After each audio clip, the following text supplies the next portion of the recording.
So ನನ್ನ ಹೆಸರು ರಕ್ಷಾ ಅಂತ. ನನಗೆ ಹಳೆ ಕ್ಲಾಸಲ್ಲಿ ಪ್ರಿಲಿಮ್ಸ್ ತೊಗೊಂಡಿರೋರಿಗೆ ನಾನು ಗೊತ್ತಿರ್ತೀನಿ, ಇಲ್ಲಾಂದರೆ ಈಗ ಹೇಳ್ತೀನಿ. ನಾನು ಎನ್ವಿರಾನ್ಮೆಂಟ್ ಮತ್ತು ಸೈನ್ಸ್ ಆ್ಯಂಡ್ ಟೆಕ್ನಾಲಜಿ ತೊಗೊಳ್ತೀನಿ. ಸೊ ನಿಮಗೆ ಎನ್ವಿರಾನ್ಮೆಂಟ್ ಪೋರ್ಷನ್ನು ಇಲ್ಲ ಅಂತ ಹೇಳಿದ್ದಾರೆ, but still environment related questions ಕೇಳ್ತಾರೆ ಆಯಿತಾ. ನಾನು ಮೇನ್ಸ್ ಕ್ವೆಶನ್ ಪೇಪರ್ ನೋಡಿದ್ದೀನಿ. ಸೊ ಎನ್ವಿರಾನ್ಮೆಂಟ್ ರಿಲೇಟೆಡ್ ಕ್ವೆಶನ್ಸ್ ಇರುತ್ತೆ. ಸೊ ಅದನ್ನು ಅವರು ಎನ್ವಿರಾನ್ಮೆಂಟ್ ಆ್ಯಂಡ್ ಜಿಯೋಗ್ರಫಿ ಎರಡನ್ನೂ ಸಪ್ರೇಟ್ ಮಾಡೋಕ್ಕಾಗಲ್ಲ. ಸೊ ಕಾಮನ್ನಾಗಿ ಎಷ್ಟೊಂದು ಎನ್ವಿರಾನ್ಮೆಂಟಲ್ ಜಿಯೋಗ್ರಫಿ ಅಂತ ಒಂದು ಸಬ್ಜೆಕ್ಟ್ ಬರುತ್ತೆ ಅಲ್ವಾ. ಸೊ ಅದರ ಲಿಂಕಾಗಿ ಕ್ವೆಶನ್ಸ್ನ ಕೇಳಿದ್ದಾರೆ. ಸೊ ಅದು ಬಿಟ್ಟರೆ ಸೈನ್ಸ್ ಆ್ಯಂಡ್ ಟೆಕ್ನಾಲಜಿ ಕ್ವೆಶನ್ಸ್ನ ಕೇಳಿದ್ದಾರೆ. ಬಟ್ ಸಿಲೆಬಸ್ಸಲ್ಲಿ ಎಲ್ಲೂ ಎನ್ವಿರಾನ್ಮೆಂಟ್ ಅಂತ ಇಲ್ಲ, ಬಟ್ ಸ್ಟಿಲ್ ಅದ್ರ ಮೇಲೆ ಕ್ವೆಶನ್ಸ್ ಇರುತ್ತೆ. ಓಕೆ, ಸೊ ನಾನು ಇದೆರಡು environmental geography plus science and technology ಸಬ್ಜೆಕ್ಟ್ಸ್ನ ಹ್ಯಾಂಡಲ್ ಮಾಡ್ತೀನಿ. ಓಕೆ, ಸೊ ಇವತ್ತು ನಾವು GS ಬಗ್ಗೆ ಮಾತಾಡೋದಾದರೆ, ಸೊ ನಿಮಗೆ ಗೊತ್ತಿದೆ 2 ಪೇಪರ್ಸ್ ಇದೆ. So each paper carries 300 marks ಆಯಿತಾ. ಸೊ ಪ್ರೀವಿಯಸ್ ಇಯರ್ ಕ್ವೆಶನ್ ಪೇಪರೆಲ್ಲ ಯಾವ ರೀತಿ ಕೇಳಿದ್ದಾರೆ ಅಂದರೆ, ಈಚ್ ಕ್ವೆಶನ್ ಕ್ಯಾರೀಸ್ 15 ಮಾರ್ಕ್ಸ್ ಅಂತ ಕೇಳಿದ್ದಾರೆ ಆಯಿತಾ. ಸೊ ಒಂದು ಕ್ವೆಶನಿಗೆ 15 ಮಾರ್ಕ್ಸ್. ಸೊ 15 ಮಾರ್ಕ್ಸ್ ಅಂದರೆ ಬುಕ್ಲೆಟಲ್ಲಿ 3 ಪೇಜಸ್ ಇರುತ್ತೆ, 3 ಪೇಜಸ್ ಆಯಿತಾ. ಸೊ KS ಅಲ್ಲೂ ಹಾಗೆ ಇರುತ್ತೆ, ನಿಮ್ಮದು AC ಸೈಡಲ್ಲೂ ಹಾಗೆ ಇರುತ್ತೆ. ಸೊ 15 ಮಾರ್ಕ್ಸ್ ಅಂದರೆ 3 ಪೇಜಸ್ಸು. ಸೊ 3 ಪೇಜಸ್ಗೆ ಫುಲ್ ಲಾಸ್ಟ್ ಲೈನ್ವರೆಗೂ ಫುಲ್ ಸ್ಟಾಪ್ ಇಡೋವರೆಗೂ ಬರೆದ್ರೂ ತುಂಬ ಒಳ್ಳೆಯದೇ. ಇಲ್ಲ ಅಂದ್ರೂ ನಂಗೆ ಟೈಮ್ ಸಾಲಿಲ್ಲ ಅಂದರೆ ಅಟ್ಲೀಸ್ಟ್ ಮಿನಿಮಮ್ 2.5 ಪೇಜಸ್ ಆದರೂ ಬರಿಬೇಕು ಆಯಿತಾ. ಸೊ 3 ಪೇಜಸ್ಸಲ್ಲಿ 15 ಮಾರ್ಕರ್ಸ್ಗೆ ಮಿನಿಮಮ್ 2.5 ಪೇಜಸ್ ಆದ್ರೂ ಫಿಲ್ ಮಾಡಿರಬೇಕು. Okay, so paper 3. So paper 3ನಲ್ಲಿ ಏನಿದೆ, modern history of India and Indian culture with special reference to history and culture of Karnataka ಅಂತ ಇದೆ ಆಯಿತಾ. ಸೊ ಎಲ್ಲ ಹೋಲ್ ಸಿಲೆಬಸ್ನ ಬರೀ ಒಂದೇ ಲೈನಲ್ಲಿ ಡಿಫೈನ್ ಮಾಡಿದ್ದಾರೆ ಆಯಿತಾ. ಸೊ ಇದೊಂದೇ ಲೈನಲ್ಲಿ ಡಿಫೈನ್ ಮಾಡಿದ್ದಾರೆ ಅಂದರೆ ಅದರಲ್ಲಿ ಎಲ್ಲ complete Karnataka syllabus history full cover ಆಗಿದೆ. ಓಕೆ, ಸೊ ಏನೇನು ಬರುತ್ತೆ, ಪ್ರೀವಿಯಸ್ ಇಯರ್ ಕ್ವೆಶನ್ ಪೇಪರ್ಸ್ ನೋಡಿದಾಗ ನಿಮಗೆ ಗುಪ್ತಾಸು, ಚಾಲುಕ್ಯಾಸು, ಹೊಯ್ಸಳಾಸು, Vijayanagara kingdom ಎಲ್ಲದ್ರದ್ದು art and architecture ಮೇಲೆ ಕ್ವೆಶನ್ಸ್ ಕೇಳಿದ್ದಾರೆ ಆಯಿತಾ. ಸೊ ಒಂದು ವರ್ಷ 2015ನಲ್ಲಿ 2 ಕೇಳಿದ್ದಾರೆ, 2020ನಲ್ಲಿ 2 ಕೇಳಿದ್ದಾರೆ ಆಯಿತಾ. ಸೊ ಅದೆಲ್ಲದು ಕವರ್ ಆಗುತ್ತೆ. ಅಷ್ಟನ್ನು ಬಿಟ್ಟು ಇನ್ನೇನು ಹೇಳಿಲ್ಲ. ಅದಲ್ಲದೆ ನಿಮಗೆ ಮೈಸೂರು ದಿವಾನ್ಸು ಪ್ಲಸ್ ಕಮಿಷನರ್ ರೂಲ್ಸ್ ಇತ್ತಲ್ಲ, ಇಟ್ಸ್ ಓಕೆ, ಕಮಿಷನರ್ಸ್ ಆಯಿತಾ. ಸೊ ಬೌರಿಂಗ್ ಮತ್ತು ಲಾರ್ಡ್ ಕಬ್ಬನ್. ಸೊ ಇವ್ರ ಪೀರಿಯಡಲ್ಲಿ ಏನೇನಾಯಿತು ಕರ್ನಾಟಕದಲ್ಲಿ ಡೆವಲಪ್ಮೆಂಟ್ಸು, ಸೊ ಇದ್ರ ಮೇಲೇ ನಿಮಗೆ ಕ್ವೆಶನ್ಸು ಕವರ್ ಆಗಿದೆ ಆಯಿತಾ. ಸೊ ಅದು ಬಿಟ್ಟರೆ ಆರ್ಟ್ ಆ್ಯಂಡ್ ಆರ್ಕಿಟೆಕ್ಚರು, ಇನ್ಸ್ಕ್ರಿಪ್ಷನ್ಸು, ಸೊ ಅವ್ರ ರೂಲ್ ಹೇಗಿತ್ತು, ಅಡ್ಮಿನಿಸ್ಟ್ರೇಷನ್ ಹೇಗಿತ್ತು, ಸೊ ಇದ್ರ ಮೇಲೆ ಕ್ವೆಶನ್ಸ್ ಕವರ್ ಆಗಿರುತ್ತೆ. ಓಕೆ, ಹಿಸ್ಟ್ರಿನಲ್ಲಿ. ನೆಕ್ಸ್ಟ್ ಅದು ಬಿಟ್ಟರೆ current events of state, national and international importance. So mainly ನಿಮಗೆ ನಿಜವಾಗ್ಲೂ ಚಾಲೆಂಜಿಂಗ್ ಇರೋದು ಇದೆ. ಓಕೆ, ಯಾಕಂದರೆ ಹಿಸ್ಟ್ರಿ, ಪಾಲಿಟಿ, ಜಿಯೋಗ್ರಫಿ ಯಾವುದೇ ಆಗಿರ್ಬೋದು, ಒಂದು ಡಿಫೈನ್ಡ್ ಸಿಲೆಬಸ್ ಅಂತ ಇರುತ್ತೆ ಆಯಿತಾ. ಆಚೆ ಏನೋ ಒಂದು ಕ್ವೆಶನ್ ಕೇಳ್ಬೋದು ಅಷ್ಟೇ, ಬಟ್ ಏನಂದರೂ ಓದಿರೋದ್ರಲ್ಲಿ ಅಷ್ಟರಲ್ಲೇ ಕೇಳ್ತಾರೆ. ಬಟ್ ಕರೆಂಟ್ ಅಫೇರ್ಸ್ ಅಂತ ಬಂದಾಗ ಅವ್ರು ಏನು ಬೇಕಾದರೂ ಕೇಳ್ಬೋದು ಅಲ್ವಾ. ಸೊ ಇವಾಗ ನಿಮಗೆ ಮೇನ್ಸ್ ಯೂಶ್ವಲಿ ಯಾವಾಗಿರುತ್ತೆ, ಸೊ ಡಿಸೆಂಬರ್. ಸೊ ಡಿಸೆಂಬರ್ ಅಂದರೆ ಅಟ್ಲೀಸ್ಟ್ ಒಂದು 6 ಮಂತ್ಸ್ದು ರೀಸೆಂಟ್ ಏನೇನು ನ್ಯೂಸ್ ಇರೋದು. ಯಾಕಂದರೆ ಎಲೆಕ್ಷನ್ ಆಯಿತು. ಸೊ ಎಲೆಕ್ಷನ್ ಟೈಮ್ನಲ್ಲಿ 3 ತಿಂಗಳು ಏನು ಜಾಸ್ತಿ ನ್ಯೂಸ್ ಇರಲಿಲ್ಲ. ಸೊ ಅದಾದಮೇಲೆ ಏನು ಅಂದರೆ ನೀವು ಮೇಯಿಂದ ಸ್ಟಾರ್ಟ್ ಮಾಡಿಕೊಂಡ್ರೆ ಡಿಸೆಂಬರ್ವರೆಗೂ ಏನೇನು ನ್ಯೂಸಲ್ಲಿದೆ current affairs, especially Karnataka related ಆಯಿತಾ. ಸೊ ಅದನ್ನು ನೀಟಾಗಿ ಥರೋ ಆಗಿ ಓದಿರಬೇಕು. ಸೊ ಇವಾಗ ನಾವು ನೆಕ್ಸ್ಟ್ ಕ್ವೆಶನ್ ಪೇಪರ್ ನೋಡಿದಾಗ ನಿಮಗೆ ಗೊತ್ತಾಗುತ್ತೆ ಅವ್ರು ಎಷ್ಟೊಂದು ಜಿಯೋಗ್ರಫಿ ರಿಲೇಟೆಡ್ ಕ್ವೆಶನ್ಸ್ ಕೇಳಿದ್ದಾರೆ ಆಯಿತಾ. ಬಟ್ ಅದು ಎನ್ವಿರಾನ್ಮೆಂಟಲ್ ಜಿಯೋಗ್ರಫಿಯಿಂದ ಬಂದಿದೆ ಒಂದು, ಪ್ಲಸ್ ಕರೆಂಟ್ ಅಫೇರ್ಸ್ಗೆ ರಿಲೇಟೆಡ್ ಆಗಿಯೇ ಅವ್ರು ಕ್ವೆಶನ್ಸ್ ಕೇಳಿದ್ದಾರೆ ಆಯಿತಾ. ಪ್ಲಸ್ ಇವಾಗ ರೀಸೆಂಟಾಗಿ ಯುನೆಸ್ಕೋ ವರ್ಲ್ಡ್ ಹೆರಿಟೇಜ್ ಸೈಟ್ ಆಯಿತಾ ಯಾವ್ದು ಡಿಕ್ಲೇರ್ ಆಗಿದೆ, ಹೊಯ್ಸಳಾಸ ಡಿಕ್ಲೇರ್ ಆದ್ರೆ ಟೆಂಪಲ್ಸ್ ಅಲ್ವಾ. So ensembles of Hoysalas. So ಹಾಗಾಗಿ ಹೊಯ್ಸಳ ಮೇಲೆ ಕ್ವೆಶನ್ ಕೇಳೋ ಚಾನ್ಸಸ್ಸು ಜಾಸ್ತಿ ಇರುತ್ತೆ, ಆರ್ಕಿಟೆಕ್ಚರ್, ಆರ್ಟ್ ಆ್ಯಂಡ್ ಆರ್ಕಿಟೆಕ್ಚರ್ ಮೇಲೆ ಓಕೆನಾ. ಸೊ ಈ ಥರ ನೀವು ಕರೆಂಟ್ ಅಫೇರ್ಸ್ಗೆ ಲಿಂಕ್ ಮಾಡಿಕೊಂಡು ನಿಮ್ಮದು ಸ್ಟ್ಯಾಟಿಕ್ ಪೋರ್ಷನ್ನು ಕೂಡ ಕರೆಂಟ್ ಅಫೇರ್ಸ್ಗೆ ಲಿಂಕ್ ಮಾಡಿಕೊಂಡು ಓದಬೇಕು. Okay, next statistical analysis, graphs and diagrams. So ನಿಮಗೆ ಅದು ಅವ್ರು ಹೇಳ್ಕೊಡ್ತಾರೆ ಆಯಿತಾ. So next general studies paper 2ಗೆ ಬಂದರೆ Indian polity sir Anil sir ಮಾತಾಡ್ತಾರೆ, ಇಂಡಿಯನ್ ಎಕಾನಮಿನೂ ಅನಿಲ್ ಸರ್ ಮಾತಾಡ್ತಾರೆ. Geography of India with special reference to Karnataka ಅಂತ ಬಂದಾಗ ನಿಮಗೆ ಏನು ಬೇಕಾದರೂ ಕೇಳ್ಬೋದು ಆಯಿತಾ. Tourism, agriculture, industries, minerals, so ನೀವು ಪ್ರಿಲಿಮ್ಸಲ್ಲಿ ನೀವೇನು ಓದಿರ್ತೀರ ಅದರದನ್ನೇ ಸ್ವಲ್ಪ ಅಡ್ವಾನ್ಸ್ಡ್ ವರ್ಷನ್ ಡೀಟೇಲ್ ಆಗಿ, ಆಯಿತಾ. ಸೊ ಅದ್ರ ಮೇಲೆ ಕ್ವೆಶನ್ಸ್ ಕೇಳ್ತಾರೆ. ಜಾಸ್ತಿ ಪಾಲಿಸೀಸ್ ಮೇಲೆ ಕೇಳ್ತಾರೆ, ಆಯಿತಾ.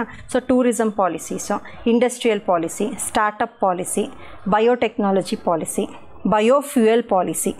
ಸೊ ಇವಾಗ ರೀಸೆಂಟಾಗಿ ಈಗ ಒಂದು 8 ರಿಂದ 10 ತಿಂಗಳಲ್ಲಿ ಏನೇನು ಪಾಲಿಸಿ ಅಥವಾ ಈ ವರ್ಷ ಅಂತಲೇ ಕನ್ಸಿಡರ್ ಮಾಡ್ಕೊಳ್ಳಿ, ಆಯಿತಾ. ಈ ವರ್ಷದಲ್ಲಿ ಏನೇನು ಹೊಸ ಪಾಲಿಸೀಸ್ನ ಇಂಟ್ರಡ್ಯೂಸ್ ಮಾಡಿದ್ದಾರೆ ಅದರದ್ದೆಲ್ಲ ನೀವು ನೋಟ್ಸ್ ಮಾಡ್ಕೊಳ್ಬೇಕು, ಆಯಿತಾ. ಯಾಕಂದರೆ ಅದು ಕರೆಂಟ್ ಅಫೇರ್ಸ್ ರಿಲೇಟೆಡ್ ಅಲ್ವಾ. ಸೊ ನೋಟ್ಸ್ ಅಂದರೆ ಏನಿರುತ್ತೆ, ಏಮ್ ಏನು, ಆಬ್ಜೆಕ್ಟಿವ್ ಏನು, ಆಯಿತಾ. That will be the introduction. ಆಮೇಲೆ ಅದರದ್ದು ಸೇಲಿಯಂಟ್ ಫೀಚರ್ಸ್ ಏನು, ಆಯಿತಾ. ನೆಕ್ಸ್ಟು ಕೆಲವು ಸರಿ ಏನಾಗುತ್ತೆ, PIBನಲ್ಲಿ ಅನೌನ್ಸ್ ಮಾಡಿದರೆ ಆ ಪಾಲಿಸೀಸ್ನ ಅದರದ್ದು ಏನೇನು ಅಡ್ವಾಂಟೇಜಸ್ ಅಂತಲೂ ಕೊಟ್ಟಿರ್ತಾರೆ, ಆಯಿತಾ. PIB press information bureau, PIB website, okay. So ಅದರಲ್ಲಿ ಅದರ ಅಡ್ವಾಂಟೇಜಸ್ ಏನು, ಅನಾಲಿಸಿಸ್ ಏನು ಅಂತ ಕೂಡ ಕೊಟ್ಟಿರ್ತಾರೆ. ಅಂದರೆ ಆ ಪಾಲಿಸಿನ ಇಂಪ್ಲಿಮೆಂಟ್ ಮಾಡೋದಕ್ಕೆ ಏನಾದರೂ ತೊಡಕುಗಳಿದೆಯಾ, ಆ ಪಾಲಿಸಿನ ಇಂಪ್ಲಿಮೆಂಟ್ ಮಾಡಿದ್ರೆ ಏನಾದರೂ ಒಳ್ಳೆಯದಾಗತ್ತಾ. ಸೊ ಬೇರೆ ಬೇರೆ ಪೇಪರಲ್ಲೂ ಕೂಡ, ನ್ಯೂಸ್ ಪೇಪರಲ್ಲೂ ಕೂಡ ಆರ್ಟಿಕಲ್ಸ್ ಕೊಟ್ಟಿರ್ತಾರೆ. ನಿಮ್ಗೆ ಹಿಂದೂಲ್ಲೂ ಕೊಟ್ಟಿರ್ತಾರೆ, ಪ್ರಜಾವಾಣಿಲೂ ಕೊಟ್ಟಿರ್ತಾರೆ, ಡೆಕ್ಕನ್ ಹೆರಾಲ್ಡಲ್ಲೂ ಕೊಟ್ಟಿರ್ತಾರೆ. ನೀವು ಯಾವುದನ್ನಾದರೂ ಓದ್ಕೊಳ್ಳಿ. ಒಟ್ಟಿನಲ್ಲಿ ಈ ಒಂದು ವರ್ಷದಲ್ಲಿ ಇವಾಗ ನ್ಯಾಷನಲ್ ಹೈಡ್ರೋಜನ್ ಮಿಷನ್ ಅದು ತುಂಬ ಇಂಪಾರ್ಟೆಂಟ್ ಕ್ವೆಶನ್, ಆಯಿತಾ. Hydrogen mission, green hydrogen, national hydrogen mission, ಇದೆಲ್ಲ important questions. So any new policy introduced ಅದರದ್ದು ಅಡ್ವಾಂಟೇಜಸ್ ಏನು, ಏನಾದರೂ ಡಿಸ್ಅಡ್ವಾಂಟೇಜಸ್ ಇದೆಯಾ, ಓಕೆ. ಆ್ಯಂಡ್ ಆ ಪಾಲಿಸಿನಲ್ಲಿ ಇಂಡಿಯಾ ಪ್ಲಸ್ ಕರ್ನಾಟಕ ಯಾವ ಪೊಸಿಷನಲ್ಲಿದೆ, ಆಯಿತಾ. ಸೊ ಅಂದರೆ ಇಂಡಿಯಾದಲ್ಲಿ, ನಮ್ಮ ಕರ್ನಾಟಕದಲ್ಲಿ ಸಾಫ್ಟ್ವೇರಲ್ಲಿ ನಾವು ಯಾವ ಪೊಸಿಷನಲ್ಲಿದ್ದೀನಿ, ಫಸ್ಟ್ ಪೊಸಿಷನಲ್ಲಿದ್ದೀವಿ ಕರ್ನಾಟಕ ಸ್ಟೇಟ್. ಬಯೋಟೆಕ್ನಾಲಜಿನಲ್ಲೂ ಫಸ್ಟ್ ಪೊಸಿಷನಲ್ಲಿದ್ದೀವಿ, ಆಯಿತಾ. ಸೊ ಆ ರೀತಿ ನಮ್ಮದು ಕರ್ನಾಟಕದ ಸ್ಟೇಟಸ್ ಏನಿದೆ ಪ್ಲಸ್ ಇಂಡಿಯಾದ ಸ್ಟೇಟಸ್ ಏನಿದೆ ನೋಡಿಕೊಂಡ್ರೆ ನಿಮಗೆ ಒಳ್ಳೆಯದು, okay. Next role and impact of science and technology in the development of Karnataka and India. So ಇದರಲ್ಲಿ ನಿಮಗೆ ಸ್ಪೇಸ್ ಟೆಕ್ನಾಲಜಿ ಬರುತ್ತೆ, ಯಾಕಂದರೆ Karnataka we are pioneers in space technology. Space technology ಬರುತ್ತೆ, ಮೇಯ್ನ್ಲಿ ಗವರ್ನೆನ್ಸ್ ಬರುತ್ತೆ. ಗವರ್ನೆನ್ಸು ಕರ್ನಾಟಕದಲ್ಲಿ ಏನೇನು ಇನಿಷಿಯೇಟಿವ್ಸ್ ತೊಗೊಂಡಿದ್ದಾರೆ ಪ್ಲಸ್ ಓವರಾಲ್ ಇಂಡಿಯನ್ ಸಿನಾರಿಯೋ ಯಾವ ರೀತಿ ಇದೆ, ಆಯಿತಾ. Plus digital literacy, so digital ಸಾಕ್ಷರತೆ ಅದು ಎಷ್ಟರ ಮಟ್ಟಿಗಿದೆ, ಕರ್ನಾಟಕದಲ್ಲಿ ಎಷ್ಟಿದೆ, ಇಂಡಿಯಾದಲ್ಲಿ ಎಷ್ಟಿದೆ. ಸೊ ನಿಮಗೆ ಇದಕ್ಕೆ ಬ್ಯಾಕಪ್ ಆಗಿ ನೀವೇನು ಯೂಸ್ ಮಾಡ್ಕೊಬೇಕು, ಕರ್ನಾಟಕ ಎಕನಾಮಿಕ್ ಸರ್ವೆ ಯೂಸ್ ಮಾಡ್ಕೊಬೇಕು, ಓಕೆ. ನೀವು ಪ್ರಿಲಿಮ್ಸಿಗೆ ಕರ್ನಾಟಕ ಎಕನಾಮಿಕ್ ಸರ್ವೆ ಓದಿದ್ರಾ? ಹಾಂ. ಸೊ ಅದು ಬ್ಯಾಕಪ್ ಆಗಿ ನೀವು ಕರ್ನಾಟಕ ಎಕನಾಮಿಕ್ ಸರ್ವೆ ಯಾವಾಗಲೂ ಇರಲೇಬೇಕು, ಓಕೆ. ಎಕನಾಮಿಕ್ ಸರ್ವೆನಲ್ಲೇ ಎಷ್ಟೊಂದು ಪಾಲಿಸೀಸು ಡೀಟೇಲಾಗಿ ಕೊಟ್ಟಿದ್ದಾರೆ ನಾನು ನೋಡಿರೋಂಗೆ, ಆಯಿತಾ. ಸೊ ನೀಟಾಗಿ ಎಕನಾಮಿಕ್ ಸರ್ವೆನ ನೀಟಾಗಿ ಓದ್ಕೊಳ್ಳಿ, ಓಕೆ. ಪ್ಲಸ್ ಗವರ್ನೆನ್ಸ್ ಬರುತ್ತೆ, ಸೈನ್ಸ್ ಆ್ಯಂಡ್ ಟೆಕ್ನಾಲಜಿ ಬರುತ್ತೆ, ಸ್ಪೇಸ್ ಟೆಕ್ನಾಲಜಿ ಬರುತ್ತೆ, ರಿನ್ಯೂವೇಬಲ್ ಎನರ್ಜಿ ಬರುತ್ತೆ. ಸೊ ನಾನು ಏನೇನಿದೆ ಅದನ್ನೆಲ್ಲ ಟಾಪಿಕ್ ವೈಸು ನಾನು ಕವರ್ ಮಾಡ್ಕೊಂಡು ಹೋಗ್ತೀನಿ. ಏನಾದರೂ ಡೌಟ್ಸ್ ಇದೆಯಾ? ಫಿಸಿಕಲ್ ಜಿಯೋಗ್ರಫಿ ಎರಡಕ್ಕೂ ಕಾಮನ್ ಇರುತ್ತೆ ಅಲ್ವಾಪ್ಪ, ಆಯಿತಾ. ಸೊ ನೀವು ಮಾಮೂಲಿ NCERT ಏನು ಓದ್ತೀರಾ, ಇಂಡಿಯನ್ ಜಿಯೋಗ್ರಫಿ ಓದ್ತೀರಾ, ಆಯಿತಾ. ಅದು ಫಿಸಿಕಲ್ ಜಿಯೋಗ್ರಫಿ ಕರ್ನಾಟಕಗೂ ಅದೇ ಇರುತ್ತೆ, ಇಂಡಿಯಾಗೂ ಅದೇ ಇರುತ್ತೆ. So with special reference to Karnataka. ಇವಾಗ ನಾವು ಏನೇನು ಕ್ರಾಪ್ಸ್ ಬೆಳಿತೀವಿ, ಅಗ್ರಿಕಲ್ಚರ್ ಝೋನ್ಸ್ ಏನೇನಿದೆ, ಇಂಡಿಯಾದಲ್ಲೇ ಬೇರೆ ಇದೆ, ಕರ್ನಾಟಕದಲ್ಲೇ ಆಗ್ರೋಕ್ಲೈಮ್ಯಾಟಿಕ್ ಝೋನ್ಸ್ ಬೇರೆ ಇದೆ, ಮಿನರಲ್ ಬೆಲ್ಟ್ಸ್ ಎಲ್ಲೆಲ್ಲಿದೆ, ಇಂಡಸ್ಟ್ರೀಸು ಯಾವ ರೀತಿ ಡಿಸ್ಟ್ರಿಬ್ಯೂಟ್ ಆಗಿದೆ. ಸೊ ಆ ಥರ ಫಸ್ಟು ಓವರಾಲ್ ಆಗಿ ನೀವು ಇಂಡಿಯಾ ತಿಳ್ಕೊಂಡಿರಬೇಕು, plus special reference to Karnataka ತಿಳ್ಕೊಬೇಕು, ಓಕೆ. ಸೊ ನಿಮಗೆ ನೋಟ್ಸ್ ಎಲ್ಲದೂ ಕೊಡ್ತೀವಿ, ಆಯಿತಾ. ಸೊ ನಾವು ಏನು ಕೊಡ್ತೀವಿ ನೀವು ಅದು ನೋಟ್ಸ್ ಓದಿದ್ರೆ ಸಾಕು. ಬಟ್ ನಿಮಗೆ ಒಂದು ನಿಮಿಷ ಅಪ್ಪ, ನಾನು ಒಂಚೂರು ಏನೋ ಹೇಳ್ತೀನಿ, ಒಂದು ನಿಮಿಷ, ಓಕೆ. ಸೊ ಯಾವತ್ತೂ ನಿಮಗೆ ನೋಟ್ಸ್ ಎಲ್ಲರೂ ಓದ್ತಾರೆ ಅಲ್ವಾ, ಸೊ ಅದೇ ನೋಟ್ಸ್ನ ಎಲ್ಲರೂ ಓದ್ತೀರ. ಸೊ ನಿಮ್ಮ ಆನ್ಸರ್ ಹೆಂಗೆ ಡಿಫ್ರೆಂಟ್ ಆಗಿರುತ್ತೆ ಅಂದರೆ, ನೀವು ರೆಗ್ಯುಲರಾಗಿ ನ್ಯೂಸ್ ಪೇಪರ್ ಓದಬೇಕು, ಆಯಿತಾ. ಅದು ಮೇನ್ಸ್ ಬರೀತಿದ್ದೀರಾ ಅಂದರೆ ಎಸ್ಪೆಷಲಿ ಎಡಿಟೋರಿಯಲ್ ಕಾಲಮ್ಸ್ನ ಕಾನ್ಸಂಟ್ರೇಟ್ ಮಾಡಬೇಕು. ಸೊ ನಿಮ್ಗೆ ಅದರಲ್ಲೇ ಜಾಸ್ತಿ ಇನ್ಫಾರ್ಮೇಷನ್ ಸಿಗುತ್ತೆ, ಸೊ ನಿಮಗೆ ಜಾಸ್ತಿ ಕಂಟೆಂಟ್ ಸಿಗುತ್ತೆ, ಆಯಿತಾ. ನೀವು ಎಷ್ಟು ನ್ಯೂಸ್ ಪೇಪರ್ ಓದ್ತೀರೋ ಅಷ್ಟು ನಿಮಗೆ ಒಳ್ಳೆಯದು. ಸೊ ಕನ್ನಡ ಮೀಡಿಯಮ್ ಅವರಿಗೆ ಪ್ರಜಾವಾಣಿ ದಿ ಬೆಸ್ಟ್, ಆಯಿತಾ. ಇಂಗ್ಲೀಷ್ ಮೀಡಿಯಮ್ ಅವರು rather then going for Deccan Herald go to ಹಿಂದೂಗಿಂತ ಜಾಸ್ತಿ ಇಂಡಿಯನ್ ಎಕ್ಸ್ಪ್ರೆಸ್ ನೋಡಿ, ಆಯಿತಾ. ಇಂಡಿಯನ್ ಎಕ್ಸ್ಪ್ರೆಸ್ಸಲ್ಲಿ ಈ opinion columns, editorial columns, articles ಚೆನ್ನಾಗಿರುತ್ತೆ, ಆಯಿತಾ. ಸೊ ಟೈಮ್ ಆಗುತ್ತೆ, ಟೈಮ್ ಆಗಲಿಲ್ಲ ಅನ್ನೋ ಟೈಮ್ ಮಾಡ್ಕೊಂಡು ಓದಬೇಕು, ಓಕೆ. ಯಾಕಂದರೆ ಮತ್ತೆ ಎಕ್ಸಾಮ್ ಬರಲ್ಲ ಅಲ್ವಾ KPS ಇದು, ಅದಕ್ಕೆ, ಓಕೆ. ಏನೋ ಕೇಳ್ತಿದ್ರಲ್ಲಪ್ಪ ಆನ್ಲೈನ್ ಲೈಕ್ ನಾವು ಇವಾಗ ಹೋಲಿಸ್ಟಿಕ್ ಆಗಿ ಹೆಂಗೆ ಓದ್ಬೇಕಲ್ಲ, GS ಹಂಗೆ ಓದ್ಬೇಕಾ ಅಥವಾ like question previous year questions ತಗೊಂಡು ಆಮೇಲೆ ಅದೇ ಥರ ಆನ್ಸರ್ ಫ್ರೇಮ್ ಮಾಡ್ತಾ ಹೋಗ್ಬೇಕಾ, ಯಾವ ಥರ ಹೋಗ್ಬೇಕು? ಸಿ ಏನು ಗೊತ್ತಾ, ಪ್ರೀವಿಯಸ್ ಇಯರ್ ಕ್ವಶನ್ ಪೇಪರ್ಸ್ ಹೌದು ನೋಡಬೇಕು ಆಯಿತಾ. ಯಾವಾಗ ನೋಡಬೇಕು ಅಂದರೆ, ನನಗೆ ಇವಾಗ ಫಾರ್ ಎಕ್ಸಾಂಪಲ್ ನಾನಿವಾಗ ಜಿಯೋಗ್ರಫಿನೇ ತೊಗೊತೀನಿ ಆಯಿತಾ. ನನಗೆ ಜಿಯೋಗ್ರಫಿನಲ್ಲಿ ನನಗೆ ಏನಾದ್ರು ಗೊತ್ತಿರಬೇಕು ಆಯಿತಾ. ಈಗ ನಿಮಗೆ ಏನೇನು ಕ್ವಶನ್ಸ್ ಕೇಳಿದ್ದಾರೆ ಯೂಶ್ವಲಿ ಅಂದರೆ, ಸೈಕ್ಲೋನ್ಸ್ ಮೇಲೆ ಕೇಳಿದ್ದಾರೆ, ಮಾನ್ಸೂನ್ ಮೇಲೆ ಕೇಳಿದ್ದಾರೆ, ಅಗ್ರಿಕಲ್ಚರ್ ಮೇಲೆ ಕೇಳಿದ್ದಾರೆ ಆಯಿತಾ. ಸೊ ನನಗೆ ಅದ್ರ ಬಗ್ಗೆ ಇನ್ಫಾರ್ಮೇಷನ್ ಗೊತ್ತಿರಬೇಕು.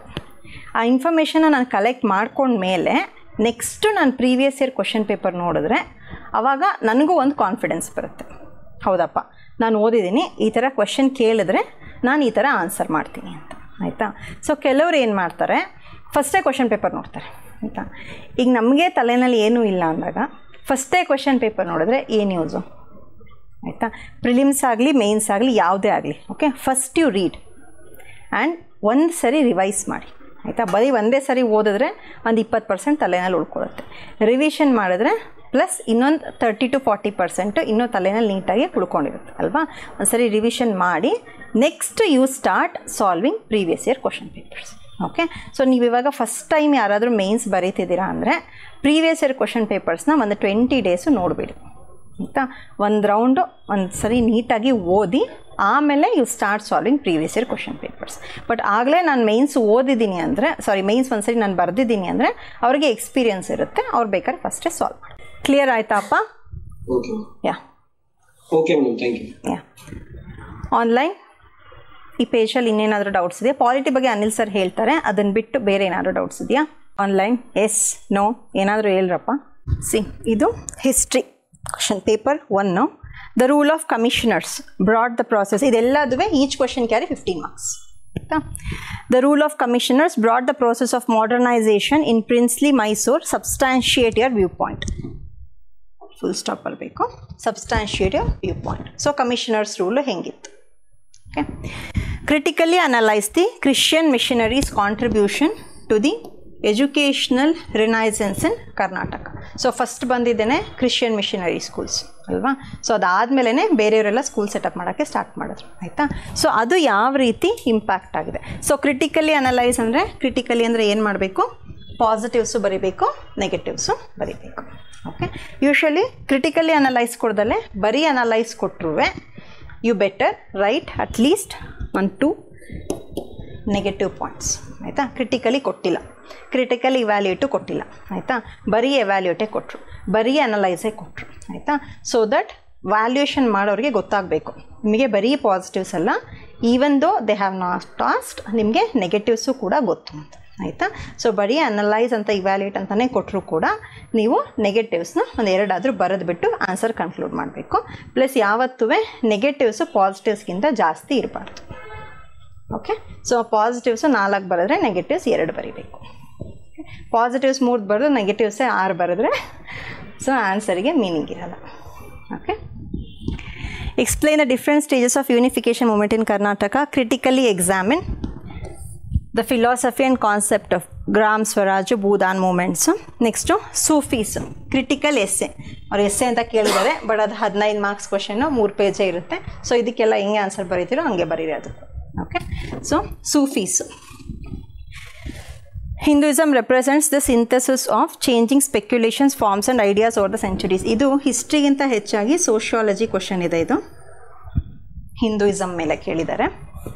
Explain the development of art and architecture during Hoysalas. Okay, so Hoysala architecture. So ನೀವು ಹೊಯ್ಸಳ ಆರ್ಕಿಟೆಕ್ಚರ್ ಯಾವುದಾದ್ರು ಆರ್ಕಿಟೆಕ್ಚರ್ ಅಂತ ಕೇಳಿದಾಗ ಅದ್ರದ್ದು ಫಿಗರ್ ಬರೆದ್ರೆ ನಿಮಗೆ ಜಾಸ್ತಿ ಮಾರ್ಕ್ಸ್ ಸಿಗುತ್ತೆ ಆಯಿತಾ.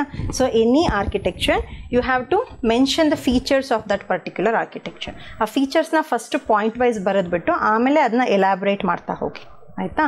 ಪ್ಲಸ್ ಪಿಕ್ಚರ್ ಇರುತ್ತೆ ಆಯಿತಾ, ಆ ಪಿಕ್ಚರ್ನ ಬರಿಬೇಕು. ಒಂದು 2D ಲೇಔಟ್ ಥರ ಇರುತ್ತೆ ಪಿಕ್ಚರ್ಸ್ ಅಂದರೆ ನಿಮ್ಗೆ ಯಾರು ಕೂತ್ಕೊಂಡು ಟವರ್ ಬರೀರಿ ಅಂತ ಎಕ್ಸ್ಪೆಕ್ಟ್ ಮಾಡಲ್ಲ. ಸೊ ಲೇಔಟ್ ಇರುತ್ತೆ ಆಯಿತಾ. ಅದು ನಿಮಗೆ ಟೆಕ್ಸ್ಟ್ ಬುಕ್ಸಲ್ಲಿ ಸಿಗುತ್ತೆ. ನಿತಿನ್ ಸಿಂಘಾನಿಯಾ ಟೆಕ್ಸ್ಟ್ ಬುಕ್ಕಲ್ಲೂ ಕೊಟ್ಟಿದ್ದಾರೆ, art and architecture by Nitin Singhania text book. So ಆ ಲೇಔಟ್ನ ಬರೀಬೇಕು. ಓಕೆ, ಯಾಕಂದರೆ ಇದು 15 markers ಆಗಿರೋದ್ರಿಂದ ನಿಮಗೆ ಪೇಜ್ ತುಂಬಿಸೋದು ಕಷ್ಟ. ಸೊ ನಿಮಗೆ ಎಲ್ಲೆಲ್ಲಿ ಪಿಕ್ಚರ್ನ ನೀವು ಬರೆಯೋಕ್ಕಾಗತ್ತೆ ಅಲ್ಲೆಲ್ಲ ಬರೀಬೇಕು. ಆವಾಗ ನಿಮಗೆ ಪೇಜ್ ತುಂಬಿಸೋಕ್ಕೆ ಈಸಿ ಆಗುತ್ತೆ. ಆಮೇಲೆ ಟೈಮು ಸೇವ್ ಆಗುತ್ತೆ. ಯಾಕಂದ್ರೆ ನಾನು ಬರಿತಾ ಹೋದರೆ ನಿಮಗೆ ತುಂಬ ಟೈಮ್ ಆಗುತ್ತೆ. ಅದೇ ಪಿಕ್ಚರ್ ಹಾಕಿದ್ರೆ ಅರ್ಧ ಪೇಜ್ ಅಲ್ಲೇ ಮುಗ್ದೋಗುತ್ತೆ ಅಲ್ವಾ, ಸೊ ಬೇಗ ಪಾಯಿಂಟ್ಸ್ನ ಬರಿಬೋದು. Okay, discuss the factors responsible for rising spirit of nationalism in Karnataka for freedom movement. So ಹೇಗೆ ರೈಸ್ ಆಯಿತು ಸರ್? ಟಾಪಿಕ್ ವೈಸ್ ಹಾಕಿದಾರಾ? ಓಕೆ, ಸೊ ಅದು 2017 ಪೇಪರು, ಇದು 2020 ಪೇಪರ್. ಸೊ ಅದರಲ್ಲಿ history related questions. Women emerged as a new force in Indian national movement, discuss. Okay, so ಈ ಸರಿನೂ important ಇರ್ಬೋದು ಆಯಿತಾ. Role of women freedom fighters in independence. ಯಾವಾಗ ಅಂದರೆ ನಾವು ಅಮೃತ್ ಮಹೋತ್ಸವ ಇದು ಸೆಲೆಬ್ರೇಟ್ ಮಾಡಿದ್ವಿ ಅಲ್ವಾ, ಸೊ ಕರ್ನಾಟಕದಲ್ಲಿ ವುಮೆನ್ ಫ್ರೀಡಮ್ ಫೈಟರ್ಸ್ದು ರೋಲ್ ಏನು ಅಂತ ಎಕ್ಸ್ಪ್ಲೈನ್ ಮಾಡ್ಬೋದು ಆಯಿತಾ. ಸೊ ಆ ಥರ ಕ್ವಶನ್ ಕೇಳ್ಬೋದು, ಎಕ್ಸ್ಪೆಕ್ಟ್ ಮಾಡ್ಬೋದು ಈ question. Okay, Gandhiji's idea of on inclusive Indian nationalism, trace the genesis of backward class movement in princely state of Mysuru. Hampi, the nucleus of Vijayanagar art.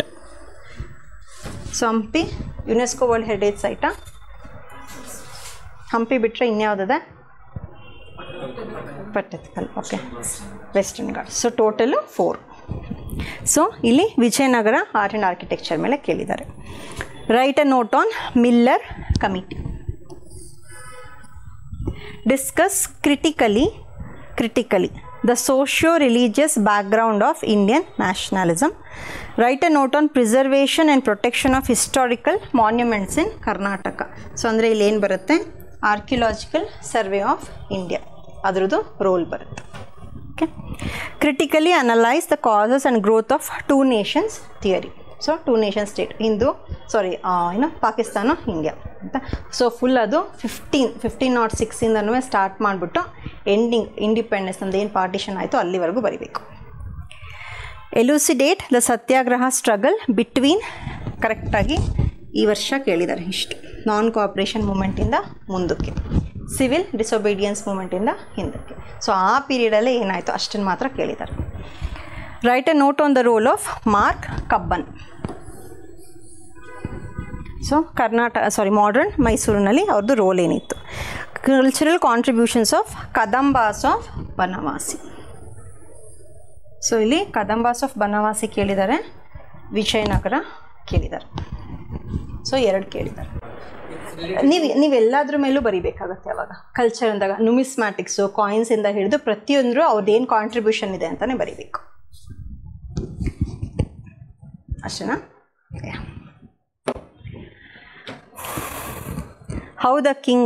critically substantiate how the King Krishnadevaraya of Vijayanagara was not only an accomplished scholar himself but also a great patron of learning and literature. So Vijayanagara Krishnadevaraya times ಅಲ್ಲಿ ಏನೇನು development ಆಯಿತು ಲಿಟರೇಚರ್ಲಿ with respect ಅದನ್ನು ಅವ್ರು ಆ ಥರ ಕೇಳಿದ್ದಾರೆ ಆಯಿತಾ. But ಅವರು ಕ್ರಿಟಿಕಲಿ ಸಬ್ಸ್ಟಾನ್ಷಿಯೇಟ್ ಅಂತ ಕೇಳಿದ್ದಾರೆ. ಸೊ ಕ್ರಿಟಿಸಿಸಮ್ಸು ಕೂಡ ಮಾಡಬೇಕಾಗುತ್ತೆ. Critically discuss how the first war of independence of 1857 was a culmination of the recurrent big and small local rebellions that had occurred in the preceding hundreds years of British rule. So 1857 revolt ಒಂದೇ ದಿನಕ್ಕೆ start ಆಗಿದ್ದಲ್ಲ. So ಅದಕ್ಕೆ ಅದರದೇ ಆದಂಥ history ಇದೆ. So ಆ history ಏನು ಅನ್ನೋದನ್ನು ಅವ್ರು ಕೇಳಿದ್ದಾರೆ. ಓಕೆ, ಸೊ ಜಿಯೋಗ್ರಫಿ ಹೇಳಬೇಕಾ? Describe the causes and impact of ನೋಡಿದ್ರೆ ಹಿಸ್ಟ್ರಿನಲ್ಲೇ ಜಾಸ್ತಿ ಕ್ವೆಶನ್ಸ್ ಕೇಳಿದ್ದಾರೆ ಅಲ್ವಾ. ಸೊ ಪೇಪರ್ 1ನಲ್ಲೂ ಅಷ್ಟೇ, 2017 ಪೇಪರ್ಲ್ಲೂ ಅಷ್ಟೇ, 2020 ಪೇಪರಲ್ಲೂ ಅಷ್ಟೇ. ಸೊ ಹಿಸ್ಟ್ರಿನೇ ವೆಯ್ಟೇಜ್ ಜಾಸ್ತಿ ಇದೆ ಆಯಿತಾ. ಬಟ್ ಈ ಸರಿನೂ ಹಾಗೆ ಕೇಳ್ತಾರೆ ಅಂತ ಏನು ಗ್ಯಾರಂಟಿ ಇಲ್ಲ. ಸೊ ಪ್ರೀವಿಯಸ್ ಇಯರ್ ಕ್ವೆಶನ್ ಪೇಪರ್ಸ್ನ ತುಂಬ ನಂಬ್ಕೋಬಾರ್ದು ಅನ್ನೋದಕ್ಕೆ ಎಕ್ಸಾಂಪಲ್ ಯಾವುದು? ಈ ಸರಿ KS ಪ್ರಿಲಿಮ್ಸ್. ಓಕೆ, ಸೊ ಈ ಸರಿ ಫುಲ್ಲು ಚಾಪ್ಟ್ರೆ ಬುಕ್ಕೆ ಚೇಂಜ್ ಮಾಡಿಬಿಟ್ಟಿದ್ದಾರೆ ಆಯಿತಾ. ಸೊ ಹಾಗಾಗಿ ಅದಕ್ಕೆ ಇರಲಿ ತಲೆನಲ್ಲಿ ಅಷ್ಟೇ. ಬಟ್ ಬೇರೆದನ್ನು ನೆಗ್ಲೆಕ್ಟ್ ಮಾಡಬೇಡಿ. ಬೇರೆ ಸಬ್ಜೆಕ್ಟ್ಸ್ನೂ ಅದೇ ರೀತಿ ಕಾನ್ಸಂಟ್ರೇಟ್ ಮಾಡಿ ಈಕ್ವಲ್ ವೆಯ್ಟೇಜ್ ಕೊಡ್ಬೋದೇನೋ ಈ ಸರಿ ಹೇಳೋಕ್ಕಾಗಲ್ಲ. Okay, describe the causes and impact of El Nino and La Nina and its climate change. Discuss the factors affects on Indian climate with special reference to monsoon winds. Explain the trends and pattern of urbanization in Karnataka state.